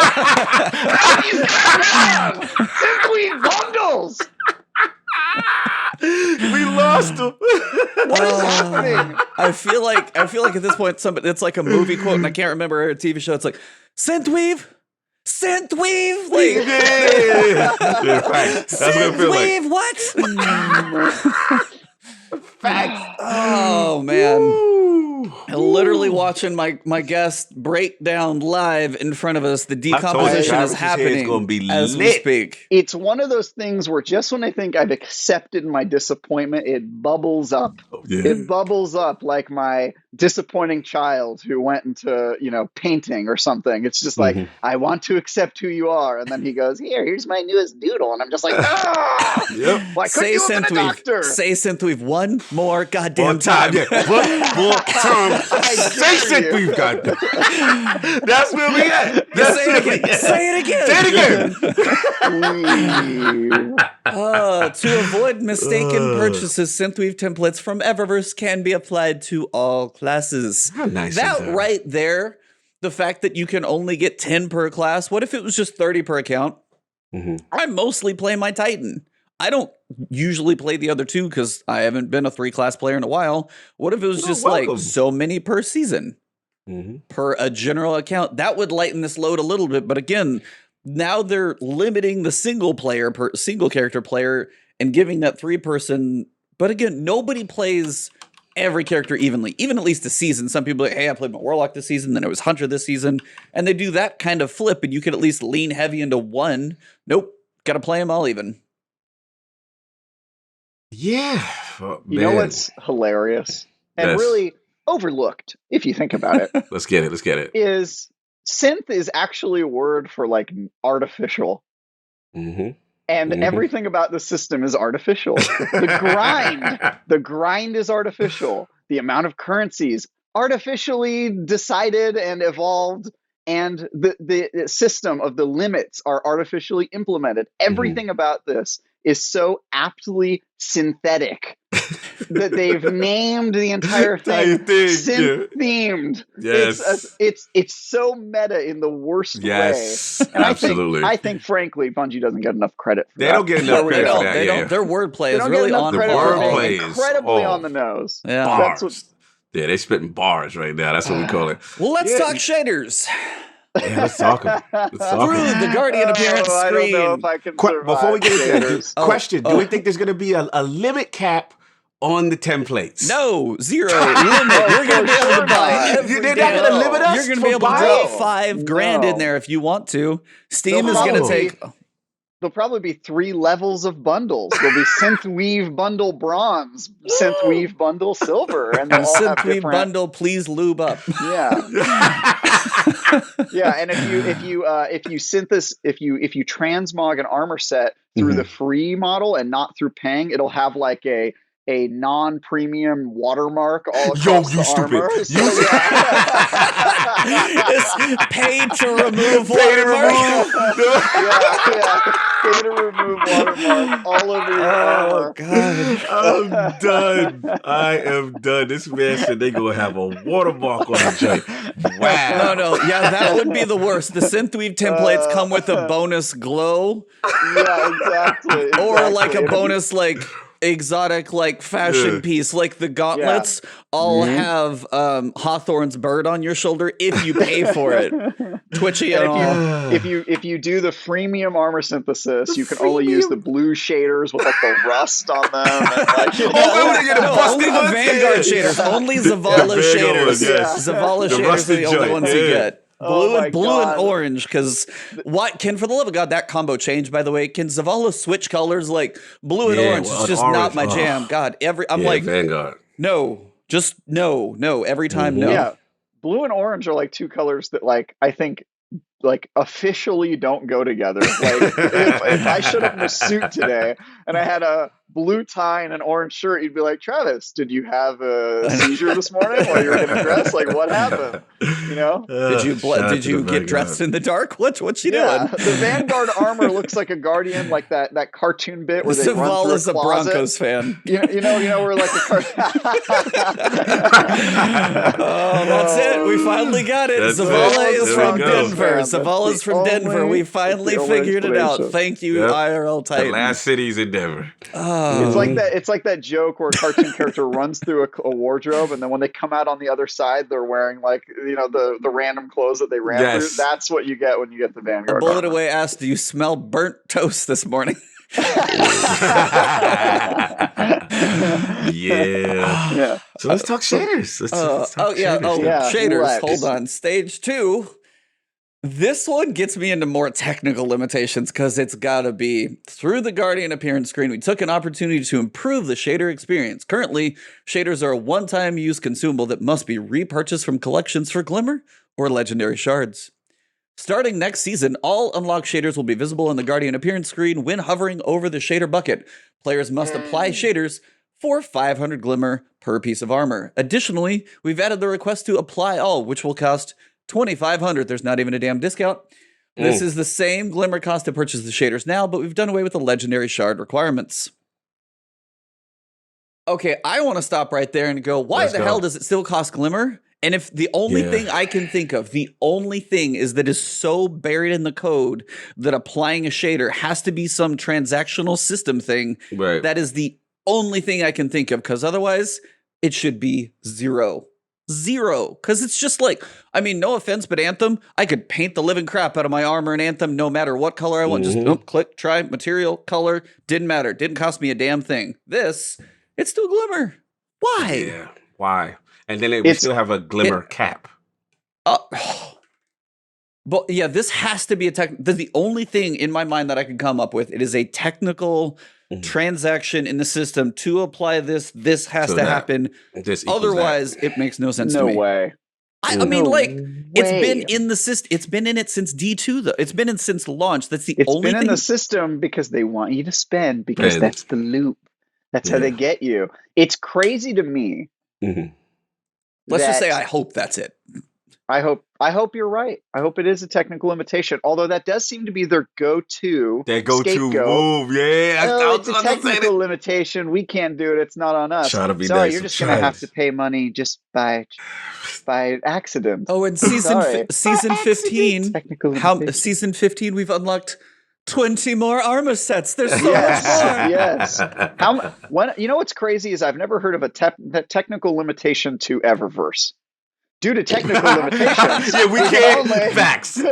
We can only charge you so much, so much silver. Our wallet only accepts 20 Eververse silver. Yeah. You know what I really hate? That silver cap. I can only get it on silver. I can only buy it in 50 packs at a time. I can't. You're onto something. It's never on Eververse. The technical limitation is always. Hey, let me tell you. They should just move the collection system over to Eververse so that there's no technical limitations on that system. Squeaky clean, like extraordinary performance, no issues. Yeah, Eververse is Windows 10 release, 4.25, and your collection system is back in Windows 95 or something. Yeah, Even on the Xbox One days, it was hilarious. You press start to load your character screen. And you see that white screen for a little bit before your character comes up. You ever click on the buy silver button and see how fast it's like, we go to yeah. We in your wallet. We right there. We all in your account. Flies right over. Never a problem there. But, it's crazy to me that, a currency you pay for, which, let's be honest, up until now, shaders are a currency. Right. You earn them, you get stacks of them, or you buy them, you have to pay other materials. And then let's say you went and you purchased a shader from Eververse. And then when you go to apply it, it charges you, your Guardian, in game, its own money to do it. So it's like, you pay, but I've already paid. And then, the Faustian bargain again, the witch in her cauldron is like, but now you must pay the in-game currency to apply the thing that you paid for in real life. And it's just like, what actually is happening? But anyway. That whole system has boggled my mind. And I hope you're right that it is a technical limitation, but no way, dude. No way. Because if it was, they could charge you 1 Glimmer and then it would never be a problem. Everything could cost 1 Glimmer. It's still a transaction, right? What is happening in my life? On the bright side, we got to apply all. Yay. I was like, it's like, forget, we feel like we had somebody on recently. It's like a little, 2 steps forward, 1 step back. This is just like, right now we're just doing a tango back and forth. This is 1-to-1 because you're like, hey, they're no longer consumable. Still got to pay for them though. And the it's not, the interface look nice. At least, you got you can hover, you can see all of them now. I mean, honestly, like the system itself, the look of the appearance screen, I'm not going to argue. It looks like it should be, well received. The apply shader to everything. You can mix and match, look through your armor. The system itself does not look bad. It looks like they actually implemented it well. Apply is a good function. Technical limitation aside of the glimmer, it's like 500 glimmers, usually not that much. Why we have a cap, I don't know. But all of those things is like, that's fine. It still hurts. And we got one other. Shaders will continue to be earned through various activities, so you're still going to be unlocking them from places. Or can be purchased using Bright Dust or Silver from the Eververse store. With the update to shaders, we'll be increasing their cost from 40 to 300 Bright Dust. So that is 30 repeatable bounties. That bothered me.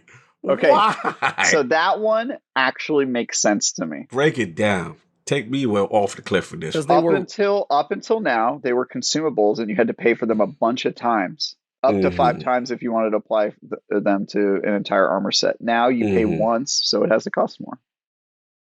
Because you pay once and it unlocks for good. Now, is it a good look to increase the cost of shader 680% at the same time you're introducing all of these other ways to make us pay? Absolutely not. But does it make sense mechanically? Yes. I will defend Bungie in this case because it is now a permanent unlock. You're getting a one-time transaction. They're not counting on you paying 5 times for one shader just to apply it to an armor set. So that makes sense to me. But I'm with you, like you said earlier. It's a terrible look. Optics. Optics, yeah, brother. Didn't somebody read through this and be like, hey, can we take this one thing, like give them just a little bit? Like, hey, by the way, these things are still going to be the same. We didn't hit you here. No, we hit you here too. Okay.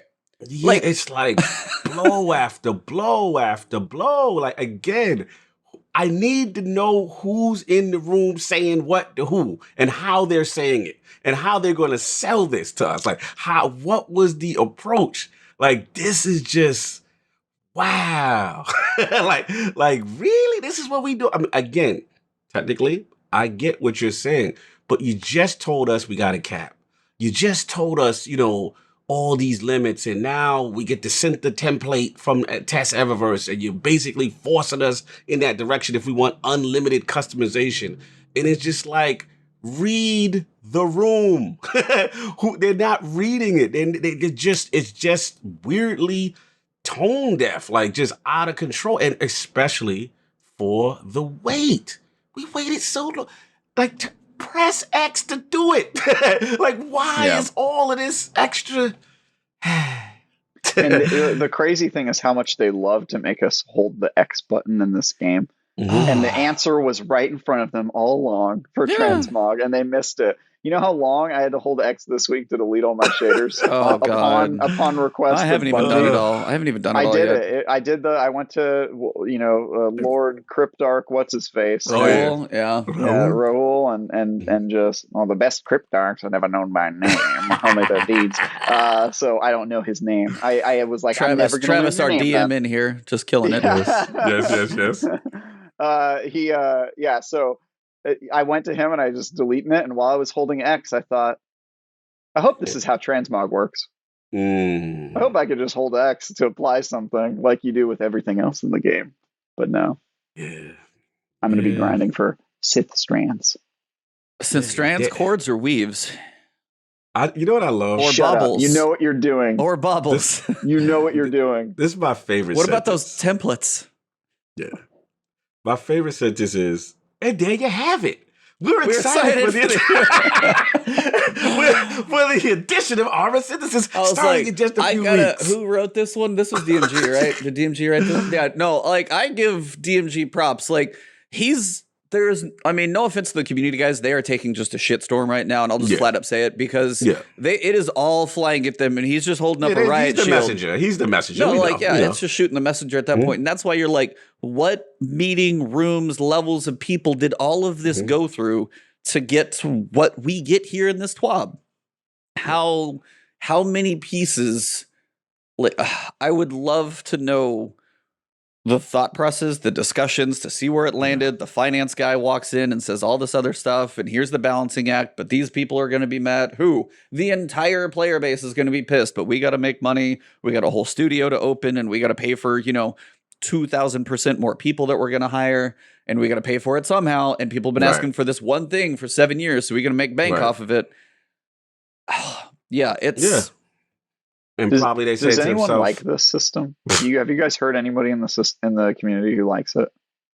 I heard I had even like Fallout and Cool Guy. I want a name. Fallout, no, like literally Fallout and Cool Guy literally disagreed on Twitter over the same thing, and those guys are just bros.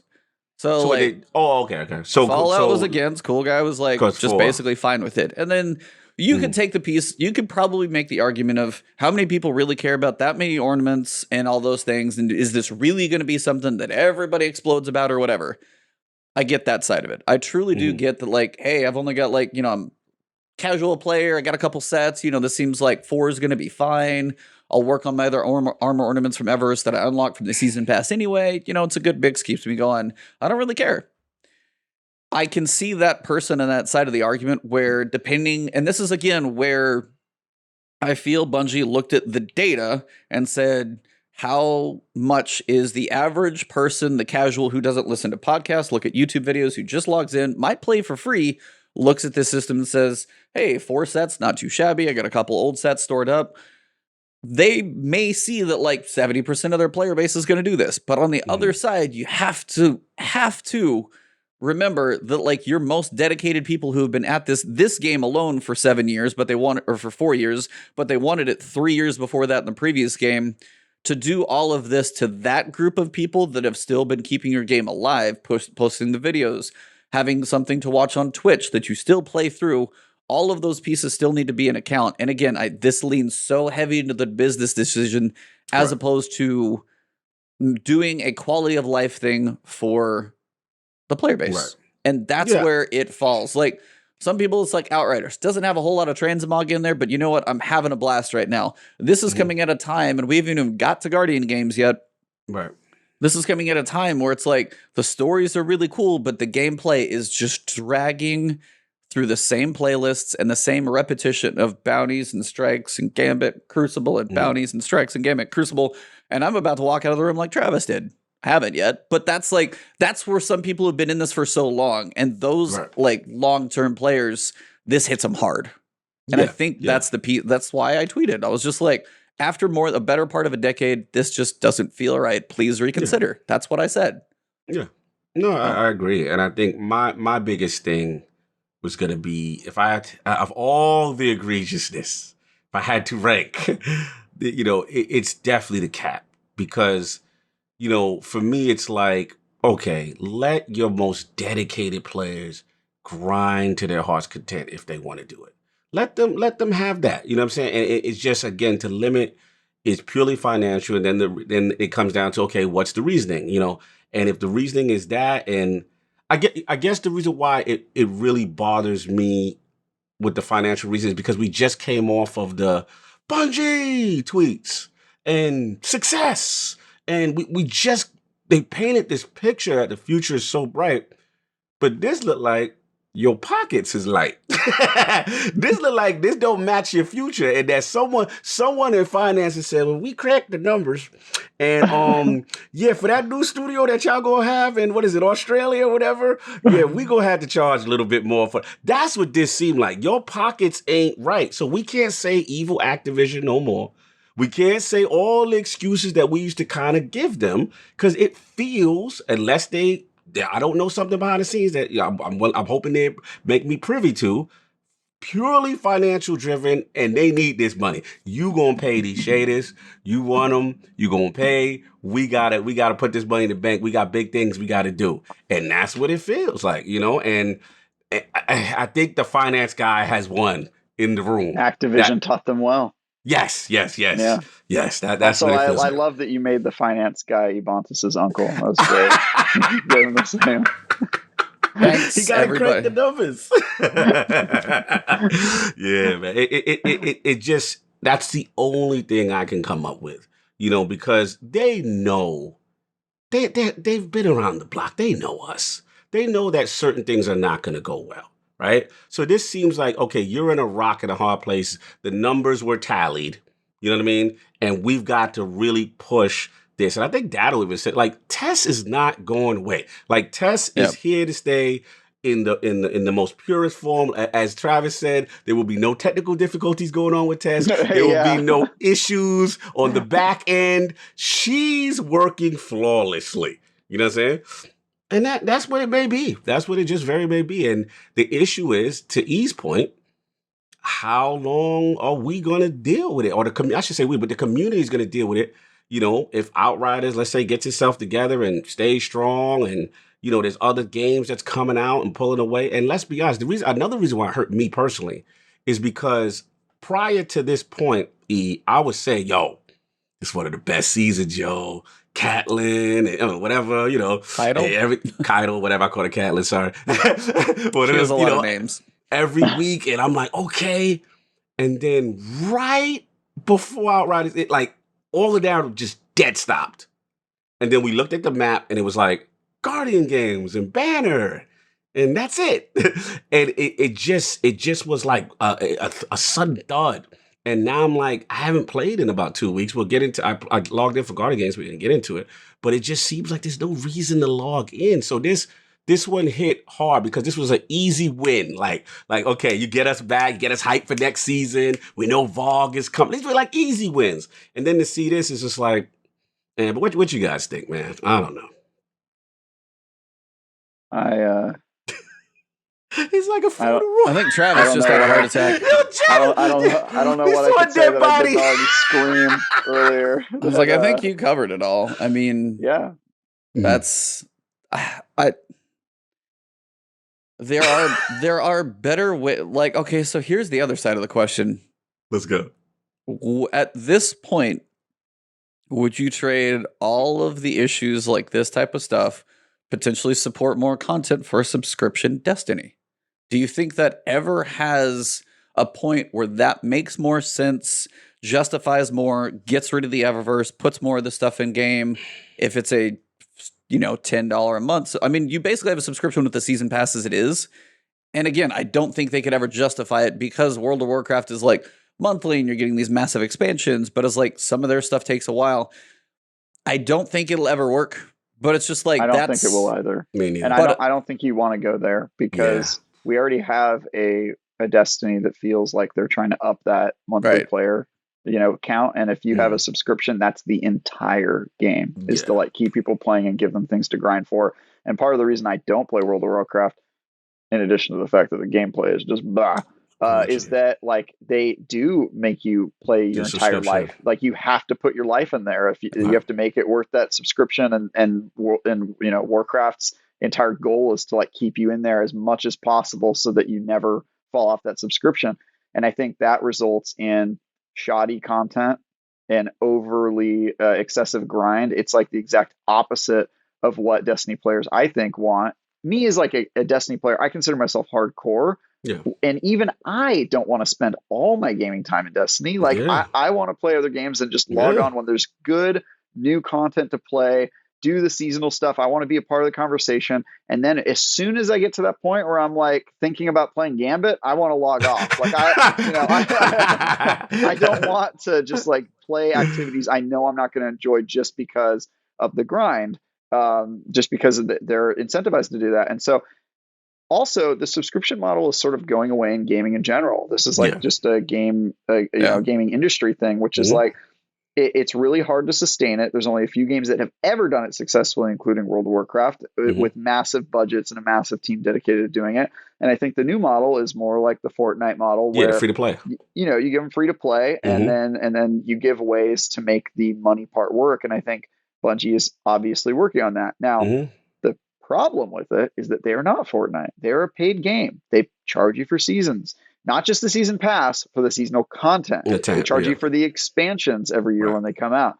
That sort of stuff is going to matter more as they add more of this sort of like piecemeal premium or freemium type stuff. And so I don't think a subscription will ever work. I don't think that Bungie should ever try, and I don't think Destiny players would benefit from that deal. I think that we would get a nightmarish gameplay experience because we've seen how long it takes them to roll out content, and I don't think we want to see a Destiny where their only incentive is to keep you logged in as long as possible, because that's going to drive a lot of people off the map. There are breaking points for people. Oh yeah. There are the Teddies of the world who will play even while they actively hate the game the entire season just to keep their invisible triumphs friendship score as high as possible.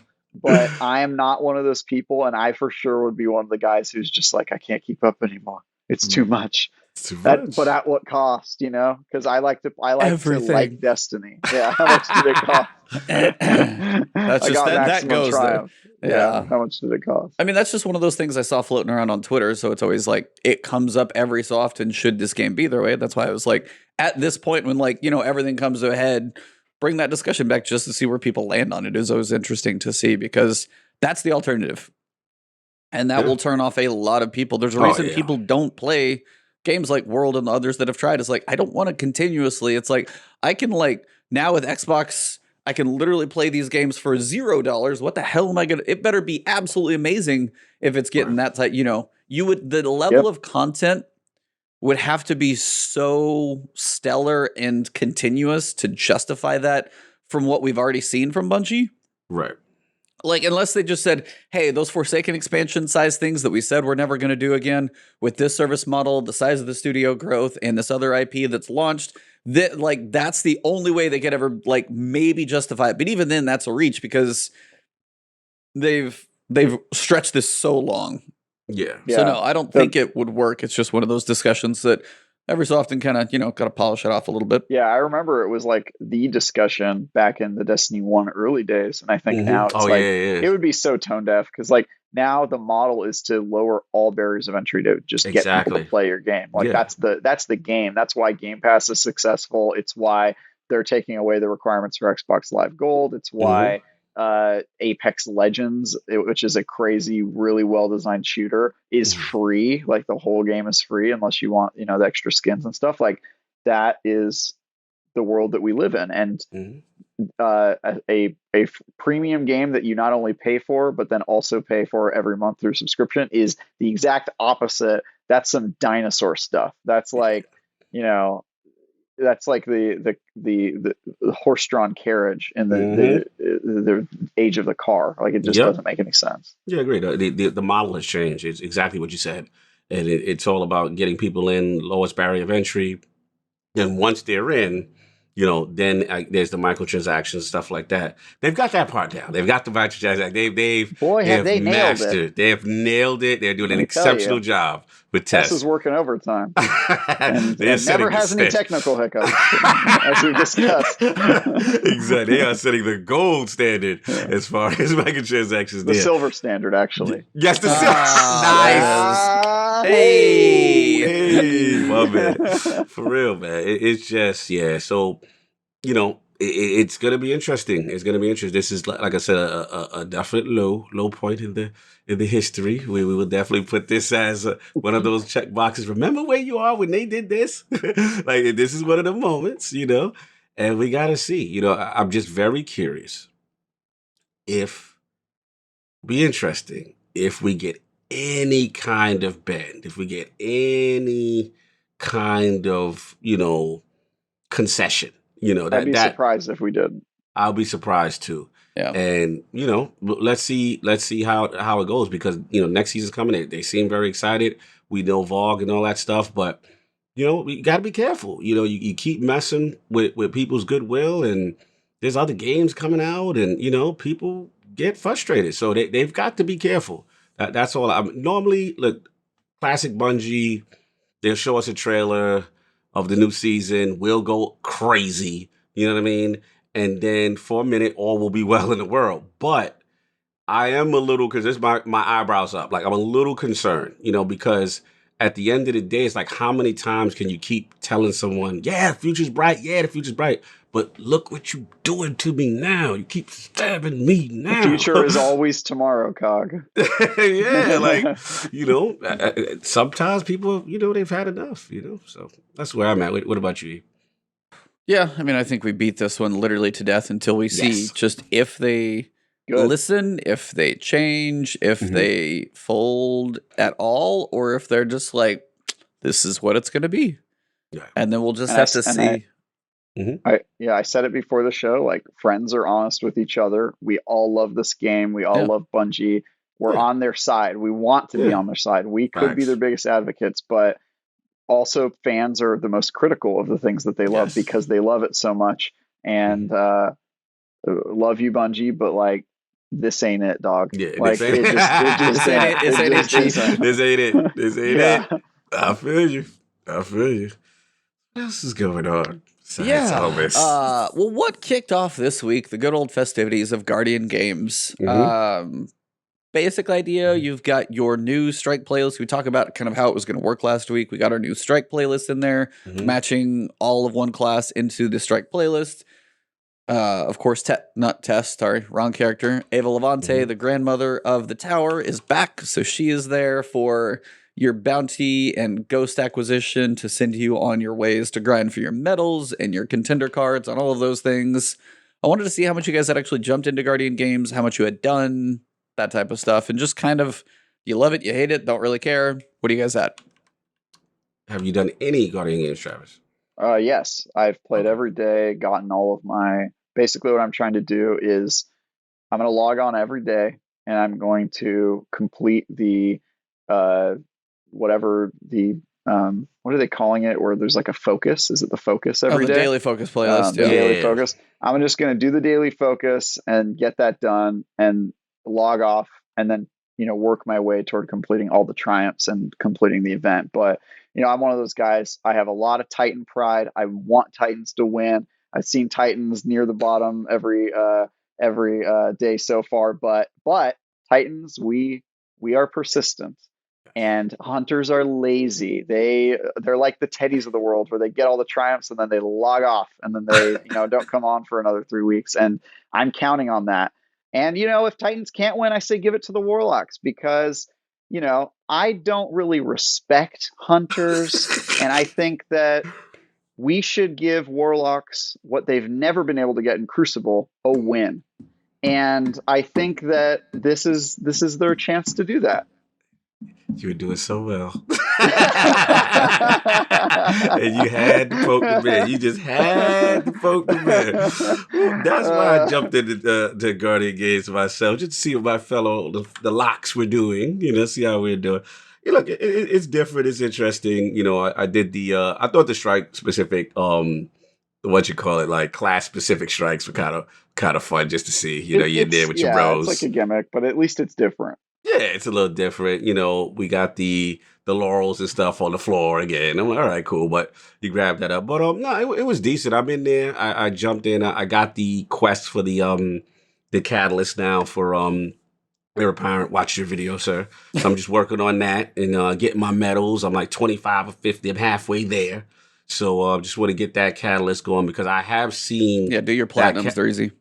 Yeah, I've seen that. So I should just keep sticking with the platinums instead as of the long gold. As you got the laurel. Like, if you have enough laurels, do a platinum nightfall, go in there, shoot stuff, come back out. If you're out, do one gold in the normal strike playlist. Once you got enough, just as many times as you can do the nightfall one, because it's 15. You have to do 4 of them and you're done. Yeah, so it's true. Like whatever your laurel pickup. If you're fast, if you're good at the laurel pickup, then or you're in the mix enough, cool. And basically just try and figure out the most efficient way to make laurels. Like, Titans can literally punch almost every enemy. Hunters have a pretty similar situation. Warlocks between Sunbracers and Celestial Fire and Floating.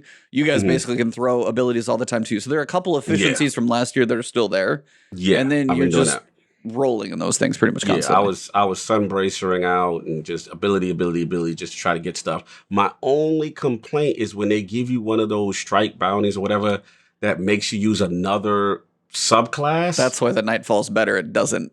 Yeah, I'm gonna have to just stick with Nightfall, because at the end of the day, I'm not switching, and it's just annoying. And then you can't refund it for something else. It's like it's stuck into that. Yep. So it's like stasis and void for me, and I'm like, I don't want to do that right now. And just switch out your weapons at least. This is the problem with the event, is that like we're all strategizing on how to do the event least painfully. Yes. And the event is basically driving us to activities that are already in the game that we kind of already don't want to do, especially Nightfall. Like the fact that we're all doing Nightfalls, and let's be honest, we're all doing like the lowest Nightfall, right? Adept. We're just doing it just to get through it. And so it's like, oh yeah, you know what I really want to do? An Adept Nightfall, one of the most unrewarding activities in the Destiny playlist. And it's like, okay, great. And you know, it's like I was saying before, like they didn't really put any time into this. It's the same exact thing. Adjustments. There may be some adjustments.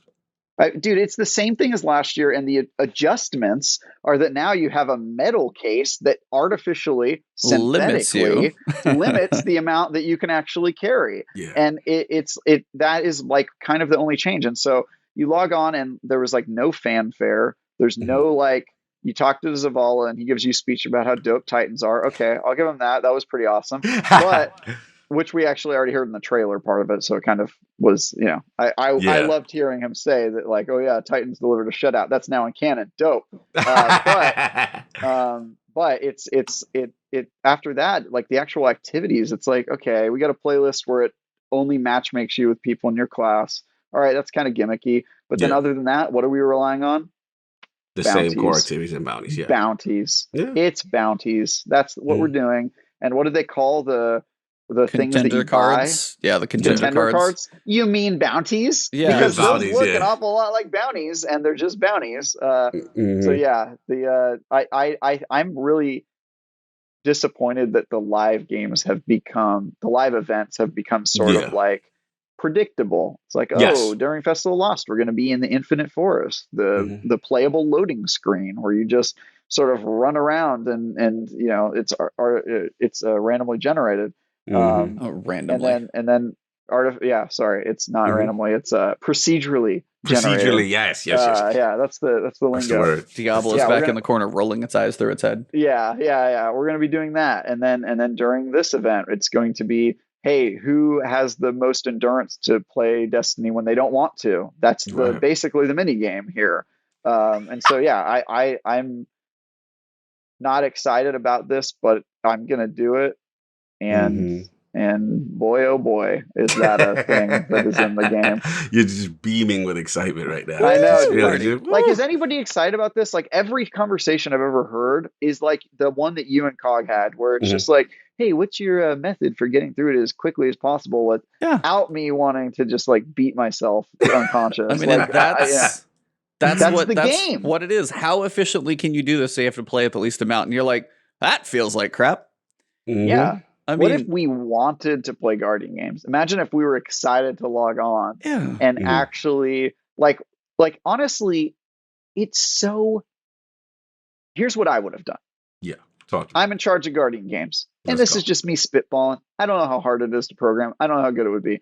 But let's say for Guardian games this year, it's all about Crucible, and we've created a new game mode that's a 3-way, and it matches you with Titans, Hunters, Warlocks.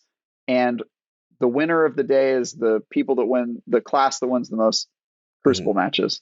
And they could just, I mean, how hard would it be to do like a 3v3v3, a 3-way Crucible match? Obviously, the maps would be a little challenging, and I mean, you basically never done. You have 3 control points, so use that. But they've never done like a 3 teams match. But like that's a normal thing in Halo and other multiplayer games where you can kind of modulate that.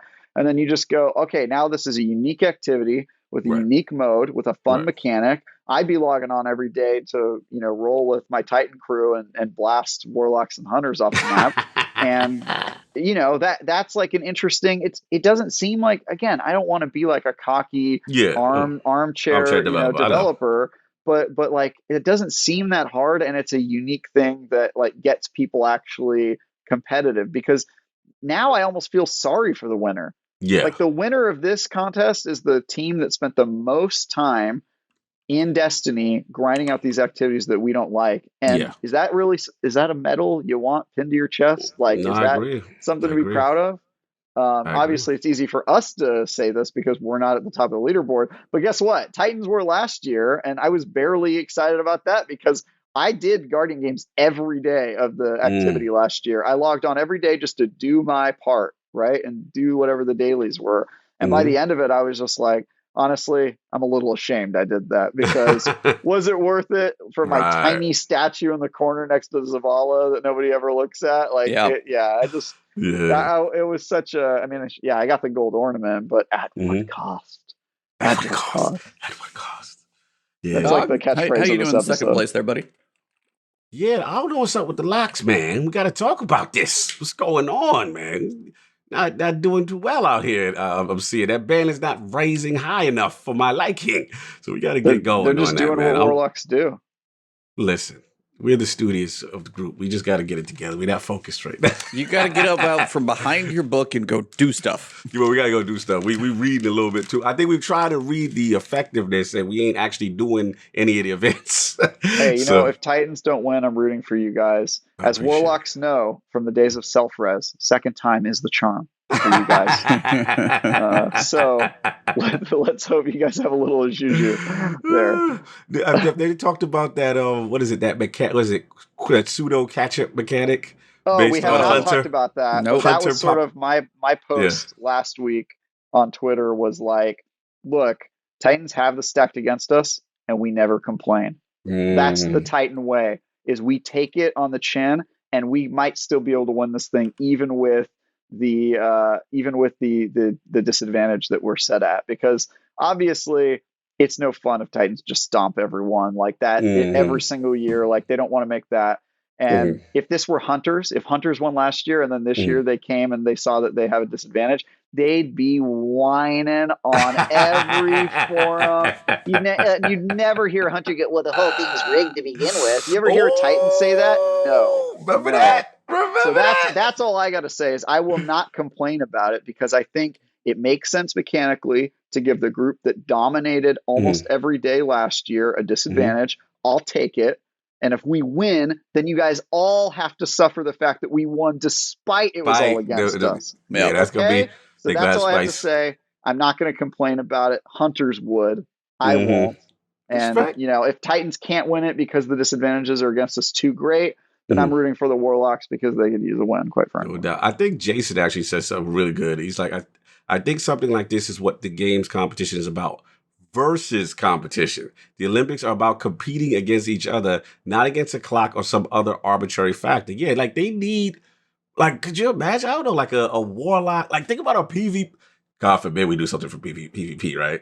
You know what I'm saying? Matchmaking warlocks versus that, and those play in the standings. That's so easy. Yeah, yeah, they already proved they could do it with the Strikes playlist. Why couldn't they do it with the Crucible playlist? Maybe they will. Maybe it's too early in the event, and they're going to change that little Strikes Titan to Crucible Titan, or, you know, that would be amazing. But yeah, you're right. It should be its own game mode. It would be so cool if it was against each other.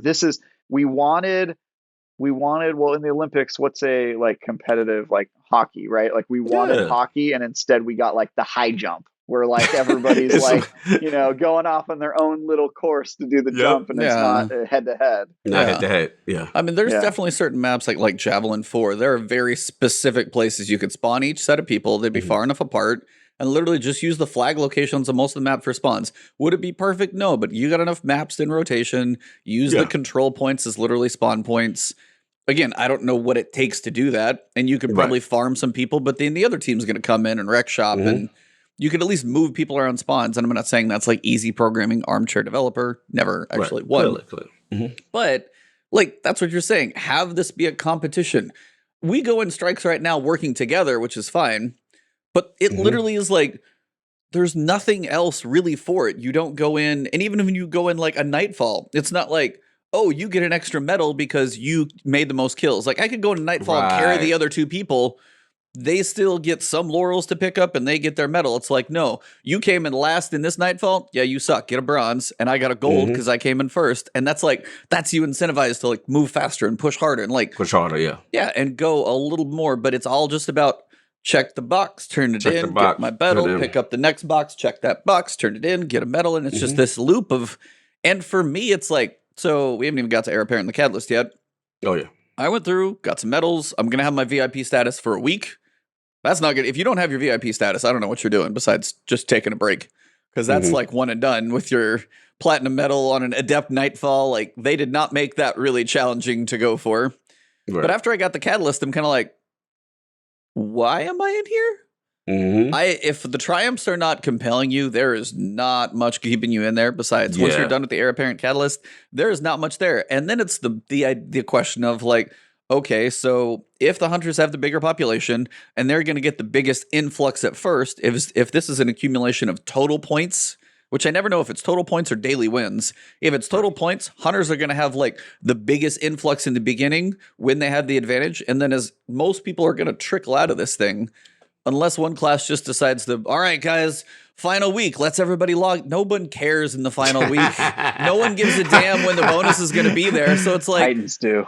We'll be there. I was like, I'm a Titan, and I'm probably not going to care that much. But yeah, well, you let the Outriders guys just get your pocketbooks filled. So that's what it was, man. It's like those dinners. I'm just too. I'm fat from strength over here from the opulence from the dinners. You're callous, leaning back with his planet wine. Just like, I drink deeply on the Outriders bounty. Yeah. But that's like, stolen that's kind of the thing. It's never entirely clear. It's like, they may have won the day and you get your bonuses there, but if it's an accumulation of total points, the biggest influx is going to be in the beginning, hunter population in the beginning. And the other piece I did see is the fact that where's the vast majority of players in Trials, which is going to be your weekend players. There are a lot of hunters, especially in Trials. Not saying there's not the others, but I think the PvP base does lean pretty heavily into hunters, and that's who's going to play your weekend Trials platinum cards, and those are worth the most points.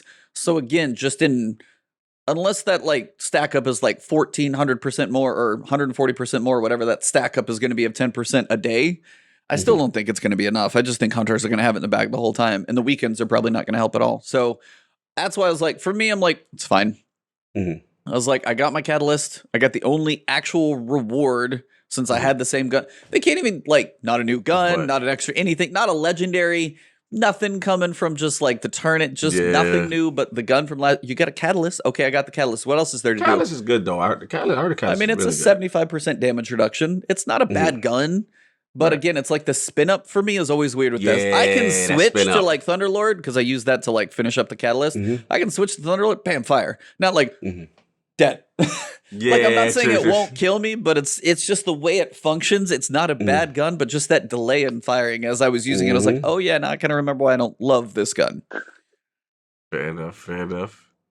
Yeah. Like, he said it best, brother. I mean, I'm gonna get it. Just because I have the gun already, I want to complete. I want to get that extra, the beefy shield and all that stuff to maximize it. But once that's done, I'll be logging off and waiting to see what's going on next. But yeah, that's where I'm at with it. I can't, the rest of this time investment, I don't really care too much about the bragging rights as much. I just wanted to see how it was going to look, how it was going to play. And I've got that. I've got the feel of what it is. And like you said, Travis, like it's basically that core loop again, and outside of the Catalyst, I'm not really interested in anything else besides that. So I'll be getting it done and be moving back on to my other games till they have the new hotness for me to come back to. And hey, I actually don't mind when Destiny has like not a lot going on for a while. Like, we took a 2 or 3 week break from Fireteam Chat, and it was just because like every weekend we were like, is there anything to talk about? And we're like, not really. There's not a lot. We can talk about Guardian games once it comes up. And now obviously we have a lot to talk about with Armor Synthesis, but like taking a break from Destiny is not the end of the world. There are other games out there. And absolutely, I think Destiny's at its best when like it gives you a great experience and new content, and then it kind of lets people catch up for a little bit and the conversation kind of, die down a little bit. I think that's fine. But yes, agreed. This is not a good look. There are live events that are basically just. Well, it's like, Bungie can't feel good about this activity, right? Like, there's no way that they're like, we nailed it. Like, this is really fun. Like, everybody's logging on, excited to play Destiny now. I'm sure got their monthly active users up, but surprisingly, I've been looking on Xbox Live Most Played. I was very curious to see how they're doing, and they're still hanging around top 10, which was very surprising to me, because I figured, Outriders out here moving, obviously I know they have the technical difficulty stuff going on right now, but I was just like, okay, Xbox Moonscape. I'm just curious, and I What was games are out surprised. right now? Hmm? Well, you're saying what games are out right now? No, basically Xbox has like this live list. The Xbox most Mm, played on Xbox. When I can't even say Xbox Live now, it's Xbox Network. That they say, yeah, I hate that. It's so stupid. yeah. But yeah. So you can pretty much track it. It's in real time what people are playing. And I'm looking right now. 4, 5, 6, 7, 8. Not yeah. Destiny's still in the top 10. There you Shocked. go. I was shocked. Outriders was as high as 3, but now they are down to 6, and it's still in the mix. I What's was number yeah. one? Is it Oh, MLB The Show? it's always oh no, Call it's of Duty. always Warzone, Call of Duty, Fortnite, Grand Theft Auto, Apex Legends, then Call of Duty regular, NBA 2K21, then Outriders, Roblox, Rocket League, Minecraft, and then finalized with You know Destiny. what's not surprising is that almost all of those games are free, Are and the free to ones the ones that aren't free are on Game Pass. So yes, yeah, yes, mm-hmm. I mean, even Absolutely. on So that's Steam, it's number 17. So, I mean, current yeah. players peak, you're looking at, Mhm. 50, 60,000 players. I mean, it seems That's to be still hanging around that number. I mean, this yeah. season hasn't been bad. Are we kind of it's finishing been with, very good. yeah, it's Yeah, Yeah. like, it's been a good season. Is the end of it a Mhm. little bit lighter, as we kind of talked about, but having those Right. breaks is a good thing. That's not bad. By any stretch, Mhm. like, that's actually kind of fun to have the break, play other things. I mean, you had Outriders, Near, MLB The Mhm. Show, like this little stack here between now and the release of next season is kind of stacked. Mhm. Like you're not gonna have enough Oh time. yeah. Biomutants coming in May. There's a Mhm. lot of stuff that's not that far away. So having these breaks is honestly really nice. It's just when, as you said, when the live event comes out, are we excited about the live event? And I'm like, it's an 1100 strike playlist with modifiers. Like none of those modifiers are going to do a damn thing to you anyway. Like you're still going to get Yeah. through them. It's like, oh no, I take a little more airborne damage. Mhm. Is this a Grandmaster Night? It's 1100 strike playlist. Who gives it? That's not going to change the way you play through a strike, no matter who wins or who loses. In theory, it's like it's fun that the modifiers are there, but it's on a playlist where it does not matter. It's not going to give Yeah. you enough of an effect to make you play any differently, play a little slower, really get that feel in there, and then it's keeping us around. For me, after the catalyst is done, Mhm. I don't have much incentive to touch it for the next 2.5 weeks. Yeah. I just don't. And to be brutally honest, if again my situation with Outriders didn't happen, I would not have stopped playing Outriders. I was Yeah, enjoying myself. So it is what it is. So look, they know what they've got to do. You know what I mean? So we know what the new season is upcoming again. But I'm with Travis. Like I'm at the point now where these events are getting too predictable. And when you kind of roll your eyes when you see them, and then when you see Iron Banner sandwich between them. yep. That's where I'm at, and E, I got to give you credit because you called it. When I was in my honeymoon phase with this season, and it was still good. I'm not gonna say it was a terrible season, but you were like, yo, so after this, what are they gonna do? So I'm like, well, maybe they sneak in one secret nope. thing, and it was like, no, you're gonna get this basic, and you're gonna get the Guardian games the same pretty much, and the Iron Banners all day, and it's stuck in between. And so it's just like, yeah, that part of the seasonal formula still needs work. It's still, because it sucks because it really is putting like a damper on a great start to it, especially narratively what they were doing. So I'm curious to see how they Would, end it. Yeah, yeah. would you think it'd be better if they did nothing at the end of the season and just kind of let it ride, as opposed to do a live service event like this that's underwhelming? Or do you think that this adds something, even if it's kind of a nothing burger? It's a nothing burger. It's just it's filler. It's just artificial. It just shows me that the content is still the seasonal content. There's still those flaws. There's still those issues where we're not satisfied as a base. We're still having those.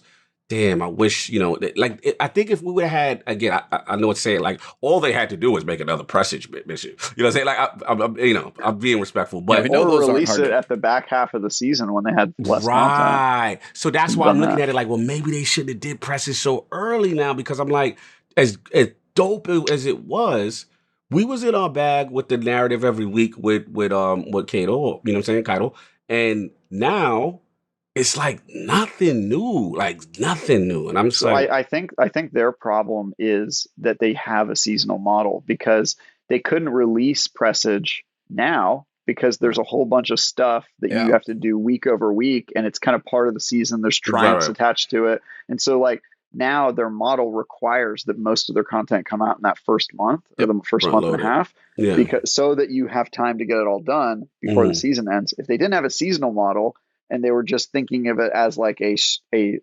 string of content that kind of gets dripped throughout a year, then that wouldn't be a problem. But the fact that this is a season, it's part of what like you're paying for. There's triumphs that you need to get done this season and collectibles that you need to get every week. That's sort of the problem. Now, like at the end of a season, we know there's not going to be surprises because they would have put it in the season. They're not gonna add something to the season at the very end that is a major part of it. But so they kind of used to. Like they kind of. They didn't have this model. That's the difference. Didn't have this model. Like they the didn't have seasonal, seasons. you can literally go season challenge 1 through 10. Well, there's 13 weeks in the season. Yeah, those got nothing. I mean, they have Guardian games now, but like that is literally the seasonal challenges are going to be its thing. Now they could make something that doesn't have a triumph. It's just like, this is a cool mission. If they don't tie it to anything else, would be something like they did before. It was just like, this is a cool mission for a gun. It's just now in the game now. They could still do that theoretically, but they want to, if they want to tie it into these challenges, it's going to be front loaded. If it has these like scannables and weird ass things to it, if it's just, this is a badass cool mission, it's timed, you got a challenge for the gun, you can run it a couple times and go unlock your catalyst, cool. Like Whisper, I still like the model of Whisper, the time challenge, the upgraded difficulty, run it multiple times to unlock your catalyst. You know, you've got reasons to go back in there for a challenge. They had the different weekly modifiers. You had to get all those. Like, there was a couple reasons to do it. You get it like 5 times. You're like, cool, I've seen the mission like 5 times. Now, like Harbinger sitting out there, I'm like, I don't want to go run Harbinger again just to get another pinnacle drop. Yeah, it's something I could do, but I'm like, I experienced that in the moment. I got my cool drops out of it. I've already got my gun. This is just like, it just doesn't have the same feel on some of those. So now the seasonal tie-in as well forces the earlier release if they want triumphs and engagement and all of those things that come in. So now we have this front-loaded stacked season and an empty back end, which in a sense I don't hate.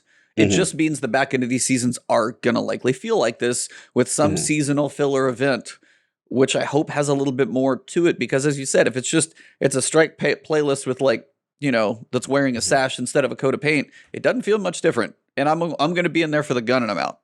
Right. I think I know what it was now. You guys are right about that stuff. What I was hoping for, what they have done in the past, was 2 things. One, the narrative cinematic thing that would happen. Stretching to the end. That would stretch to the end, right? So it's like, okay, Osiris busts in and Warmind, what are you doing? We still might get that. We got it last season. That was one. And then the thing that I'm surprised that they haven't done is, and I know not everyone was a fan of it, but I thought it was a cool attempt, was when they did kind of that procedurally generated real-time event. So remember we were sitting there waiting for the comet, you know what I'm saying? Or we're sitting there waiting for, so like, I thought they would again, it's still, the jury's still out on this season, but I thought those things they were experimenting with to use more for future seasons. And outside of that, what did we get? Did we get 2? What did we get? We got the tower. Yeah, so I think that was it, but they again, that was like a test for them. Like they weren't sure if they're going to do it in the future. So if that was a success and something they want to continue in the future, that's seasons away. That's like a season 15 thing probably that they started building once the first event went well. And it also had issues, so they didn't. It wasn't a perfect land for them, so they probably have a lot of feedback for using that in the future. But I expect that to be part of it was the Traveler and Almighty. It was the Traveler Almighty. Yeah, I just thought they would lean more into. Right. God, that was so weird at the end where we went. There was like half. They blacked out the servers for 36 hours or whatever they did to basically switch us over to Beyond Light. That's the annoying part about that, though, is I want them to implement those better. Yes. Almighty wasn't bad, but then what happened with the Almighty? Did we go explore the Almighty? Is this a new activity? Is there anything? No. We had the Traveler heal itself, which looks cool, and we had all the ships fly in, but then you're like, what are the effects of that? We're going to go over to Europa and completely forget that happened for a little while.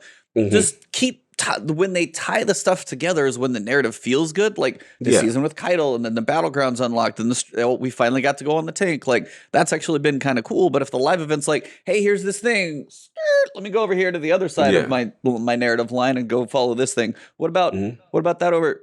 We're not touching that. Okay. All right. That's the disconnect sometimes between these seasons. Like they want the narrative through line in the arc. And again, they've talked about that more in Witch Queen to be their real big focus to launch the last trilogy. Right.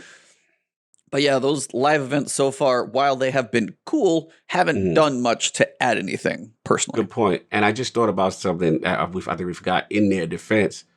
The delay. Aren't we getting a delay to That's sort of what part of why this season is a little bit long, and why the season going into the Witch Queen is probably going to be a little bit long too. So I think they should just do fewer seasons. Honestly, like they're doing so much content, and some of it feels like they're a little stretched thin. And I'm sure they'll get better with it over time. But there's I just don't. I'm of the opinion that like no Guardian games might have been better than what we got personally. And I'm not saying that to just be like awful. I just mean that like a half-baked event doesn't feel great. And if they said, hey guys, no Guardian games this year because we want to rework it and make the next Guardian games like really good, that would be my preference then. I don't want to do the same Festival of the Lost. I don't either. Man. I was about to say the same thing. I don't look forward to it. It's brutal. Just be like, all right, I can't wait to hear the howling and the spooky music in the tower, and then for that to be the highlight of the entire event. Where's your spirit? What follows is just brutal. Like I don't want it. And so like I just think that if they would take more time and just let Destiny not have anything to do for a little bit because they want to do it right. Are you implying an expansion pass model, sir? You seem to be moving away from the seasonal. You seem to be wanting where we take breaks. I have always been a fan of that. I'm a weird Destiny player in that like I've never understood the whole need to constantly play. I was kind of like open to guns not having random rolls, which a lot of people, especially Crucible mains, think is heresy. But I, as a Halo player, well, then you balance a game where the sandbox only has 13 guns and it's very well balanced. I saw the power of that, and the reason people liked it. I'm not saying random rolls is bad. It does add something to the game, but the reason they wanted it was the wrong reason. They wanted it because they were like, give us things to grind for. And I say, if you want randomized rolls, you do it so that it mixes up the sandbox and gives different levels of power, and you can kind of adjust your preference. That's the reason to do it. The only reason the community wanted it is because they were bored and they wanted Destiny to be the only game that they play. And I get that from like a streamer perspective. If this is your only game, you kind of have like a lot of eggs in your basket, and it's like it behooves you to like push it as like, I want this to always have content. But for me, my goal is to never hate Destiny. And so anytime I start to feel like a little bit, burned out, I'm just like, bye. Like I've got 2,000 games installed on my Xbox. There's no way that I need to be spending all this time in Destiny. So if I'm not enjoying it, I'm out. I don't need to complete everything. I don't need to get all the collections. I don't need to complete the armor set. If it's not fun, I'm out. I am antithesis of Teddy. And Teddy and I agree on almost everything except for this crazy like thing in his brain that needs him to just have it all. He's got to collect everyone. And I'm just like, bro, dude, that's psychotic behavior, man. I mean, I said that when we were on the show together, but it's psychotic behavior. Look at Teddy. Look, you're making some good arguments. I definitely hear your perspective. I definitely appreciate where you're coming from as far as, you don't want to hate it. So for your perspective, you're like, I'd rather them not even do a half-baked kind of event because it's not even, I get it. I get it.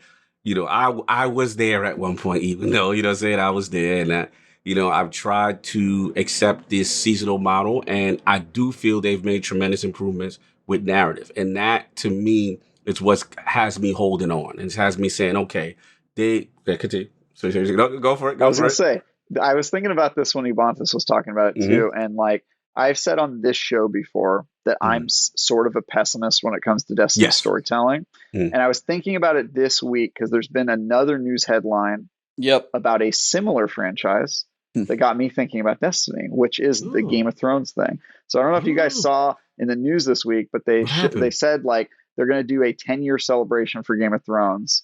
because Game of Thrones started 10 years ago. But it ended 2 years ago. And it's so one of those things where people are like, well, this seems too soon. Didn't the show just end and we're already celebrating like, oh, remember that great show?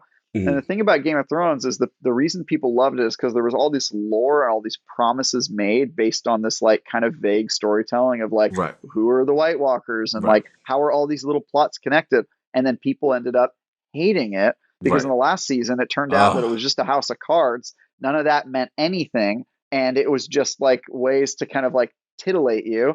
And then the ending was just like, you know, put together typical action movie with like really none of that depth. There was no payoff.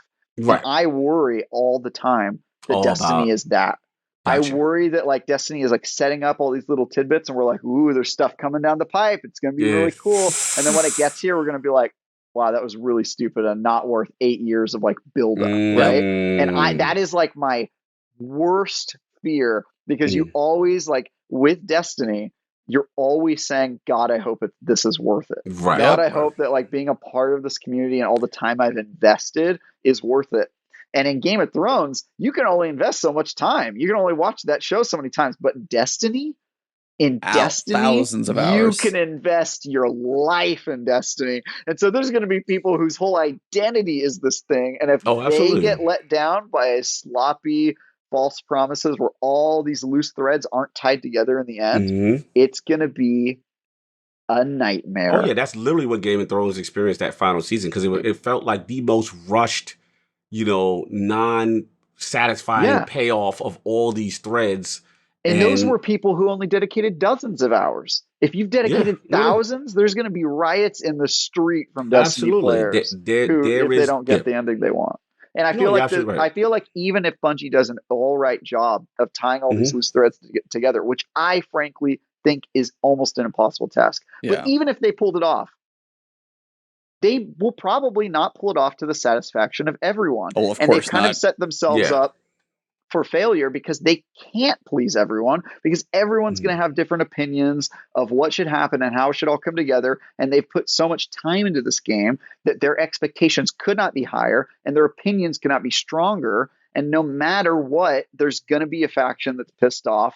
And if they manage to do what Game of Thrones did and piss off virtually everyone, I'm worried, man. Like this is what keeps me up at night. Besides having dreams of missing the show, this is the other thing that keeps me up at night. I mean, hey, we got priorities, and I'm glad we're one of them. The only hope I'll say one last thing. I'll give it to you, and then I'll finish up. I definitely hear these are valid. These are valid concerns. Like you're preaching, right? So all I will say is, again, it's that blind faith, that blind hope that we always put in them, but in their defense, they always seem, what's that, like, they shine us in our darkest hour. Like, whenever they're at their lowest, they always have this tendency. The darkest night is just before the dawn or something like that? They always have this tendency when we're just to be like, that's it. And then they do it, and you're like, oh my God. But the problem is they don't stay consistent enough that they stay in that bag and just keep in that bag throughout. But they'll do it. And the last part I'll say is, you know, with the restructuring and Luke and now Noseworthy being now they're being the George R.R. Martins now, right? Yeah. Now we're taking this thing and we're really invested in this lore. We're really going to take this thing and whether it be movie or whatever it is, like there is what gives me hope, there's an investment to the lore to a point now where they want to take this further. So part of me says, okay, we see the future plan. We see the initial roadmap that he was talking about, you know, with Witch Queen and all that stuff, right? It's up to them to pay that off. I agree. But when I see them invest and move position in that way, then I see long-term vision. I see, okay, well, that gives me hope that there is structure here, that there is something. They're not just willy-nilly out here. We actually have a light versus dark saga. Like, we have an end in this final trilogy starting with Witch Queen. Right. Like, they planned out, like, we need another expansion to tell all the pieces. Again, big giant fear, this doesn't go well, but they literally have a 3-year plan. Like, Beyond Light seems to have definitely been a buffer. It seems to definitely have been that in-between. Had some ideas, got to work some stuff out. Right. they have a through line to whatever they're going to complete the game as, whether it goes into TV, movie, and other stuff after that. But at least, again, that's the thing. It gives me a little bit of hope, like you're saying, but it also gives me a crap ton of worry that it's going to end and it can't deliver. No doubt. So no doubt. Just to tie it back into to Travis's point with Game of Thrones, what did Game of Thrones in is George Martin, the books wasn't finished for that last part. So now their version of Luke Smith and whatever, they're just winging it. They're trying to put a bow on something that just ended badly. Whereas we still have our George R. You know what I mean? Martin still working, still doing stuff. And that's the only reason why I say, okay, I'll give them hope. And shout out to the cops going by. But that's what I feel. I mean, I hope you're right. Again, it is always like the act of faith that every single Destiny longtime fan has to eventually kind of admit that they have, but the expectations are so high, the odds are stacked against them. And even if for example, the Witch Queen, Savathun, if Savathun doesn't feel like a satisfying payoff and we just whoop her like she's Oryx and the Taken King, that alone has 4 or 5 years of setup behind it that are going to be hugely disappointing. So I just think they're almost in a lose-lose situation, even if they manage to pull it off now. But yeah, we'll see. We'll see what happens, and I'm obviously rooting for them. I don't think that announcing the end of the Dark Saga is something to be thrilled, confident about. That's basically just like Game of Thrones announced the final season, season 8. You know what I mean? That doesn't mean it's in the bag. That just means that they've announced. Oh, he got a dab. Nice. Make me dab. God, you're such a whore. Make me dab for 1,000 points. Come on. What are we doing here? I love it. I took the exercises out today because I got a lot of crap behind the green screen, but yeah, they're usually there. I think New Rad's I got nothing else to spin it on. I'm going to make him do this. Yep. Great. Nah, fair enough. But like you said, fair, realistic, I completely understand where you're coming from. There's nothing wrong or incorrect to feel that way. And like I said, it's valid. It's just a matter of perspective. I want to believe. I'm with you, Cog, in spirit. In spirit. That's where I'm at with it. Yeah. I mean, my big fear is obviously, can this thing actually pay off? Because, I mean, you said it right there. Savathun already, as Witch Queen, is supposed to be setting up the dominoes going into Savathun, we've already seen a little bit of Xivu Arath. We've still let, Savathun be departed from all of this interaction. Are we ever going to get to face her? Is it going to be a big deal? Are they going to do a dramatic death against, are big events actually going to happen in something where Witch Queen we're like, oh, damn, stuff's actually going down? Can they get to that level, or will they commit to? Again, we don't know. We have the Dark Vanguard or whoever you want to call the other ones out there. Mm-hmm. They're just going to make me do it 100 times. And then I got Travis in here too. It's beautiful. You got a double. We got double for your double dab. A little dabadoo. All I want for you dabba-do. Oh my God. I'm done. Double mint gum. Double mint. Oh my God. All I want for you is... sorry. I was just going to say... I'm interrupting you. I'm sorry. So it is that idea of Savathun already sets a precedent of, is the other 2 years going to be worth it? This could be a start, but I'm this Lightfall, you keep wondering how much farther they're going to stretch this stuff out. Are we gonna have Lightverse Dark subclasses? Is the final year of Destiny 2 going to preview be hey, as you guys play through the story, this is going to lead into Destiny 3? Is it going to be just hard finish and then we go into a TV show? Nobody has a freaking clue right now. They have an idea, which is good, and they have at least a plan of 1, 2, 3 years, and this is where we in the saga. The fact that they at least are this is where the messy beginning happened, which we didn't quite know what has happened with the story. We've at least got a point where we want to kind of wrap this, weird ball of wax up and then go on to the next one. Part of me, though, is wondering how these seasons are going to work with the delays. Bringing it back to our current season, we haven't seen the calendar for next season yet. I am dying to see that calendar to know how long season 14 is. Is it going to be a 3-month season, front-loaded story, and the next one's a 7-month season or however long it needs to be? But overall, it's one, that's kind of one of those that... He's bad right now. He would buy points right now to make me do it about 100 times. He's out of control. Look, see, I got both. There you go. I'm sorry, I had to. No, you're funny. good. That was funny. But that's kind of the piece that I wonder how they handle all of this timing. And they have 3 years out there planned. But as you said, would people feel better about the expansion model to go back a big chunk release? Do they go back? Is it always going to be the seasons? This is always this constant like movement that Bungie has to go through to try and be like, how about this season? Do we front load it or do we extend it out? Do we put a sacred mission here? And it's this ever moving target. We're like, we don't know what we're going to get. I missed one. Oh, posture check. Nope, sorry. All right, there you go. I got this solution. Based on me observing you recently the past month with a certain other game, I got the solution. All of that does not matter. All they got to do is give you Armor 3.0 with exactly the way Outriders does it, and you will not care about any of this story, where it goes, because as long as you get that customization, that mid-maxing that you love, you going to be good. So I say they just need to straight up rip off the Outriders system as far as armor and synergies with the sets. Yep. Give you the gear sets, give you that all that minutia that you love, and I love to. And you ain't gonna care what happened with 7th. No, I was like, and that would be the other thing. But you want to know why I'm worried about that? Why you worried? Because we already have technical limitations on legendary weapons. Well, weapons. Remember, you the armor guy. So okay, if they can't do it to a character basis with one more thing on a legendary weapon, I'm worried that set bonuses are functionally something they may or may not be able to do. Let's just say they figure it out. Let's just say that. No, and I was like, and if they do figure, but again, you're gonna be good. I would definitely be in a lot better shape. I can promise you, if armor, builds, skill trees, RPG stats, if this stuff was actually a thing in Destiny, it would be the game I've been asking for a long time. And if they have some of a compelling story to go through to get to that journey, I'd be happier. 100%.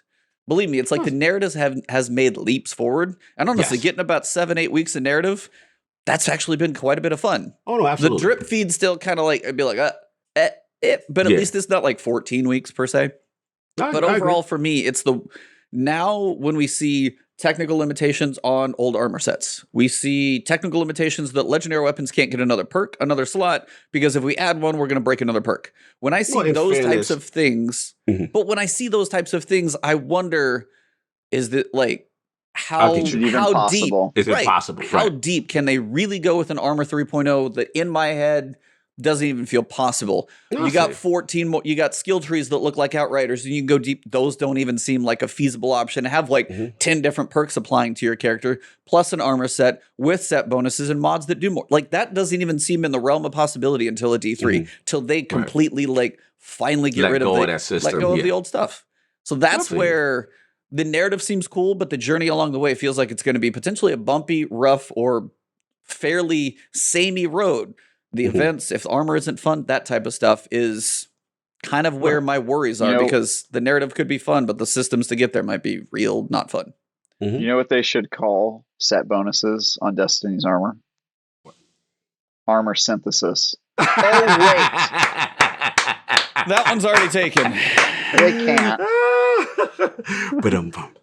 And as we bring this full circle, and I don't know, yeah, that's like, there's a lot of speculation, but I'm dying to see the calendar. Is this going to be a 5-6 month season? Is this going to be 3 and then 9? Like, that one tells me some of what we're looking at. And then on the other side is just got to be, as you said, Witch Queen really sets the tone. That expansion has so much on it. And for me, that's the one, take the time you need. There are going to be these other games, and I'm totally fine. Like that break from Destiny, especially if it's like, hey, they do a 3-month season, 3-month season. We need like 9 months and we're going to release it when we're ready. You know what? There's other stuff to play. Now people are going to be like Trials and Iron. And that's the hard part for other people to be like, we don't get anything for like 6-7 months in Destiny. That's a hard pill for some people to swallow. Don't swallow pillows. You'll die. But that would be a hard pill for some people to swallow. But that may be what they need to be like, we just can't keep doing the live service. It's just like, focus up on something new. Take the break and come back with a banger. That's what they did with the Taken King. No, it's just anybody have any regrets about the Taken King? We didn't get a whole lot of content, and then the Taken King came out and completely refreshed the game and rejuvenated and brought the player base back even larger than it was before. And anybody got a problem with that model? Nobody got a problem with that. No one? No, it's just interesting. Motion carries. But I think that might be one of those come full circle. Yeah, that's all. It's cool. I think if they leave people with a decent taste, like shorter season, don't drag it out too far. If they do the shorter season, don't drag it out too far and be like, at this point, we want to hunker down and focus on this next thing. And the new Reds in their longer seasons for the win. They can give you, hey, Iron Banner's coming up. They'll post it on Twitter. Trials maps are going to be there. You have fun. Maybe they actually do a Festival of Lost and waste your time with that one too. I don't know. But again, it's like me, I would rather them just be like, just put everybody in. Put everybody focus on the next piece. I would personally be better with that, again, just because that's when it's at its best. And this one has to crush it.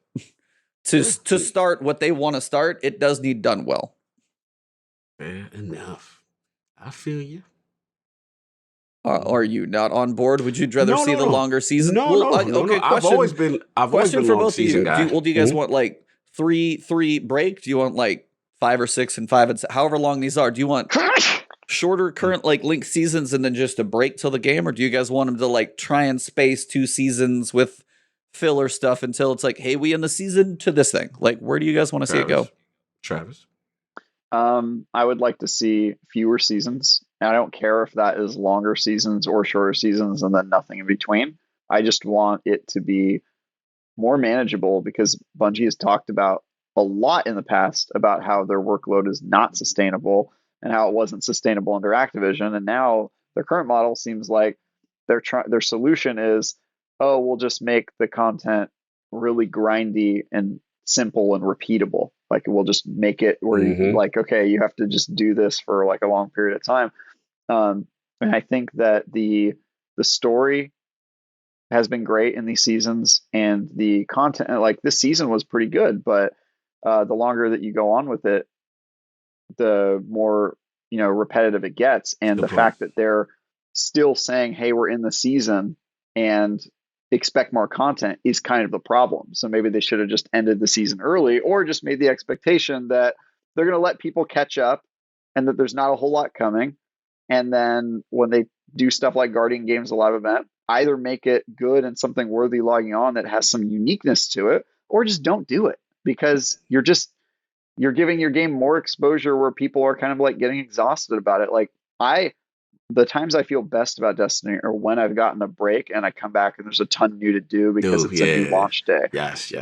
The worst times I've had with Destiny are when a new season launches and I just got done grinding out the last season and I had to play all the way up to the wire, and then a new season comes out and it's basically a carbon copy where I'm doing a different type of event. There's a little uniqueness to it, but then 2 weeks later, I'm like, dude, I was burned out before the season started. And now here I am in this new season already, like, not wanting to play. And so I think they do themselves a disservice by releasing content frequently that's half-baked on a really like rigid schedule. And I would rather them come up with a model that's more sustainable, not just for the developers, but for the players who may have burnout issues and who may have trouble doing, Strikes, Gambit, and Crucible, the 3 pillars, over and over and over again with very little change. Like Guardian Games has actually no change. It's literally just do the same activities that you've always had access to. No new maps for Crucible, no new strikes, no new Gambit maps. Like, there's nothing new about Guardian Games. Nothing. Yeah. Just bounties. Like I said, you're preaching. This was probably my initial argument when seasonal model was announced, and that this was the route they were going. I was pouting. I was in that same same side as you, where it was just like, I like when we do come back, that big meaty Taken King size portion of, oh my God, there's so much to do. We knock it out, and again, that's why I'm always gonna die on the sword. I still always felt the D2 evolved and made quality of life better than D1, yes. But D1's model to me was the best Destiny. I'm dying on that sword, because I remember those times when, again, the Rise of Iron or the Taken King finally hits, and you're like, yes, it is just so much to do, and you're completely invested. And then when you finally done, you take a break, you go away, you play other stuff, and then you're just more rejuvenated when it did come back in the fall or whatever that September was. In the seasonal model, I have tried to give it a chance.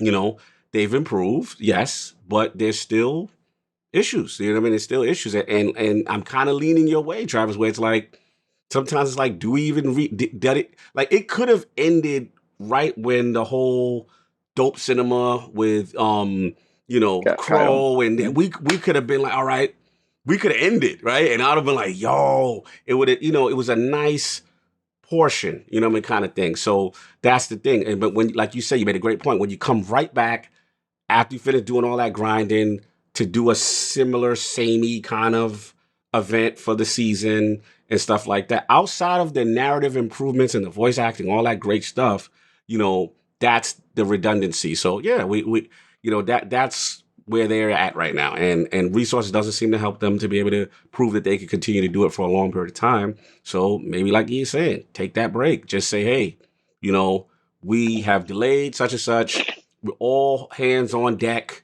for whatever, Witch Queen or what have you, and see you when we see you, because it's a good point. Like, I didn't have, like, there's certain things I'm like, yo, I'm not doing that. When you see a season, I'm like, you see that part of the map, I'm not doing that. Yep. And I'll be like, I'll see you past that kind of thing. So then it becomes, well, what's the point of, season? Because it can't be just me that's feeling that way. So, it is what it is. They're in an interesting spot, and you just hope, if either the resources improve for them to continue this model, or if not, like you said, don't do it. Make season shorter, less content, or expansion model, and whatever. But the problem is, last point, they're successful with this. That's the problem. They are success. Not that I'm wishing anything bad for them not to have success, but I just showed you the engagement on where they're at as far as player count and stuff like that. We're seeing Tess out here moving and shaking. You know what I mean? So they're doing well with a model that the hardcore don't necessarily like. And it's hard to move someone off their square in that situation. That's the problem right now, in my opinion. You muted, sir. You don't have the cool light. You don't have the cool light. You need the cool light. Yeah, I know. The whole mic lights up. No, I got you. I got a little light. I need a big giant strobe in my face. No, but it is that weird thing of almost everybody who probably listens to this podcast, especially because we're not that big, is a vocal minority, or a very much a minority hardcore player who seeks out a Destiny podcast. Not like, I mean, the IGM podcast has a lot more eyes on it, and your guys' opinions probably going to mirror most of what we said, because you're obviously 1/3 of it. But on the other side is how many people are making up that quantity of people that play that are going to be, don't listen to podcasts, don't really care about YouTube videos, may look up a guide how to get a new weapon, and that is it. They just care about how to get the thing. Everything else is just like, I play my 2 hours a week and slowly work through this thing, and got some stuff to work on. I still got some challenges to knock out. And they may not even give they're like, cool, long season, drip feed it out. It's perfect for me. And that may be a lot of people. And we're just the other side. We're the minority. We're the grumpy old man. That's what it is. That's what it is. Yep. We have more time than the average for video games. Yes. So it's like, now the middle-aged people who are trying to play these games with families, jobs, and everything else, some find less time. Some people have 3 kids to deal with, and like, man, I get my hour while trying to manage all this stuff, and that's all I got. And that's the piece where Bungie is looking at the data and the other sides of things to say, maybe what we want is really not what's working, because 80% of the player base may be like, we're great. Their surveys that they send out every so often may honestly tell other than what we want. That's the key. No, you're absolutely right. And because you know how many people tell me, hey man, I still haven't done, somebody's got to run me through the raid, man. I haven't done Deepstone. They're the majority. And like, we all know Bungie loves their metrics. They have to be sitting on these metrics. Yep. They have to be sitting on where people are seasoned, stuff like that. And I think that's what has happened, sadly, for us. And we're going to have to adjust, Well, that's about all we got. I know we've been here for a minute. I feel like we need to let Travis try and get a nap if possible. Yeah, for real. So he can get into it. I'm off to the races, man. I got Fire Team Chat going, and we got to get him going. I have to come up with some new roast options for the next podcast. Well, yours will come out before. Well, maybe not. We'll see when I get it up. Yeah, they'll probably pop out at the same time, so you won't overlap too much. But man, thank you very much for coming on. I know this was early, but had to have you for the spicy chat this morning. It was worth. He was off I love fire. it. Thank you, man. Worth This it I is don't know me what to too. clip. You had so many clips. I don't know what to clip. yeah. We just start one clip a day all week long. We're gonna have so many lines this week. It's gonna be hilarious. So. No, thank you very much for coming on. But yeah, let them know what you got coming. You got any reviews you're working on that you probably can't talk? I'm working on a preview. It's nice. an IGN exclusive for a announced game, but I'm not allowed to talk about the preview. But it'll be coming out next week. It's awesome. a very exciting game, and I'm working with Ryan McCafferty on that. So be on the lookout for that. It'll be on my Twitter, and then.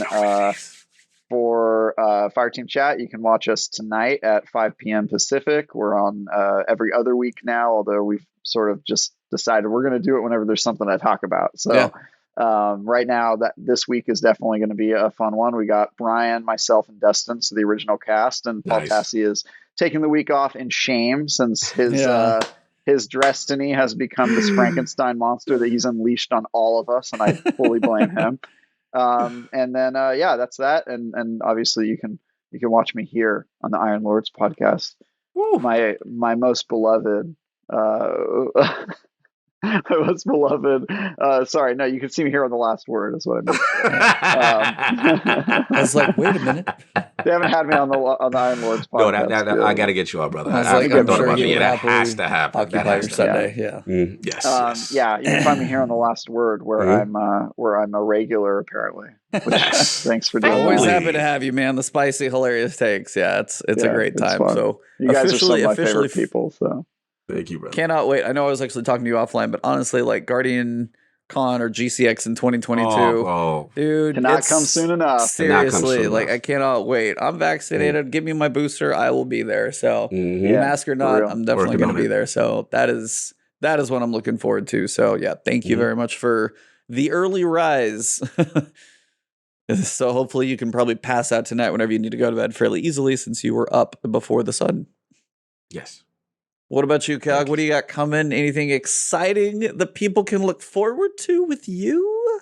Possibly. Stay tuned. Yeah. Watch this man's Twitter. Let's just say watch LordCognito's Twitter like a hawk. Well, yeah. Hopefully you ain't going to want to miss this one. Yeah, something fun, that I'm looking forward to.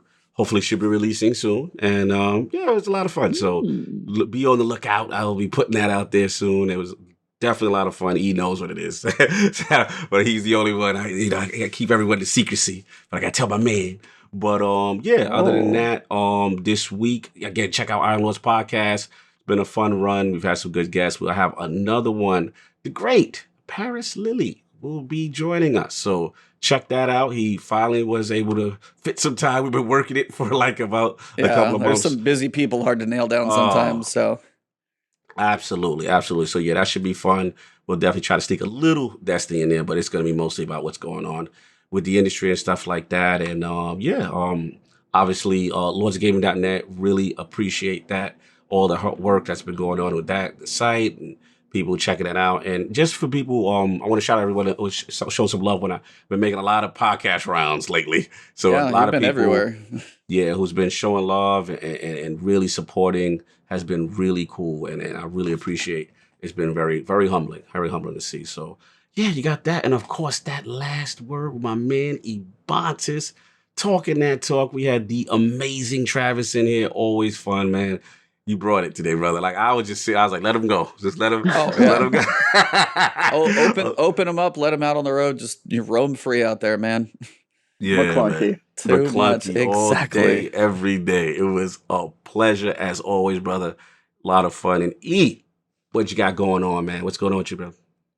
For me, yeah. I mean, it's kind of the balance of a little bit in Outriders, a little bit in this. I did second episode of Ori 2. Will of the Wisp. Dude, that 2 hours, I gotta say, the 2 hours, it was maybe 2.5 hours, like, because it was on Wednesday, played a little Guardian games, kind of working with the shot and stuff like that, so I was trying to make sure my arm wasn't gonna, like, kill me or anything. But I, like, kind of switched over to Ori in the middle of the stream.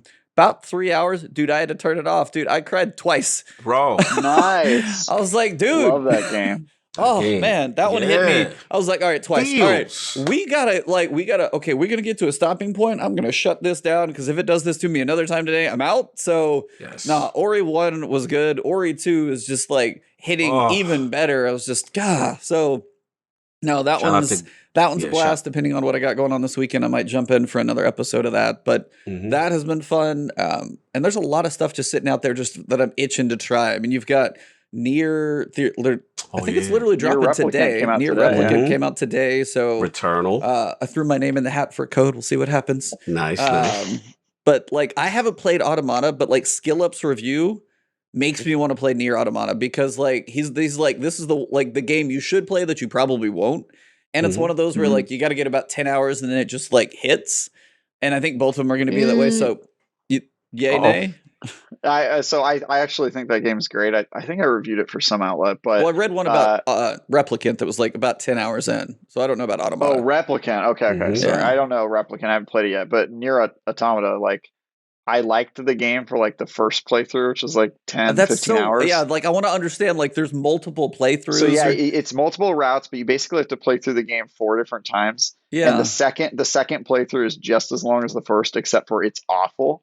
And so like you spend like 15 hours playing a really good game and then another 15 hours playing a really bad game. And that is also a repeat of the exact same game you just played, but with worse mechanics.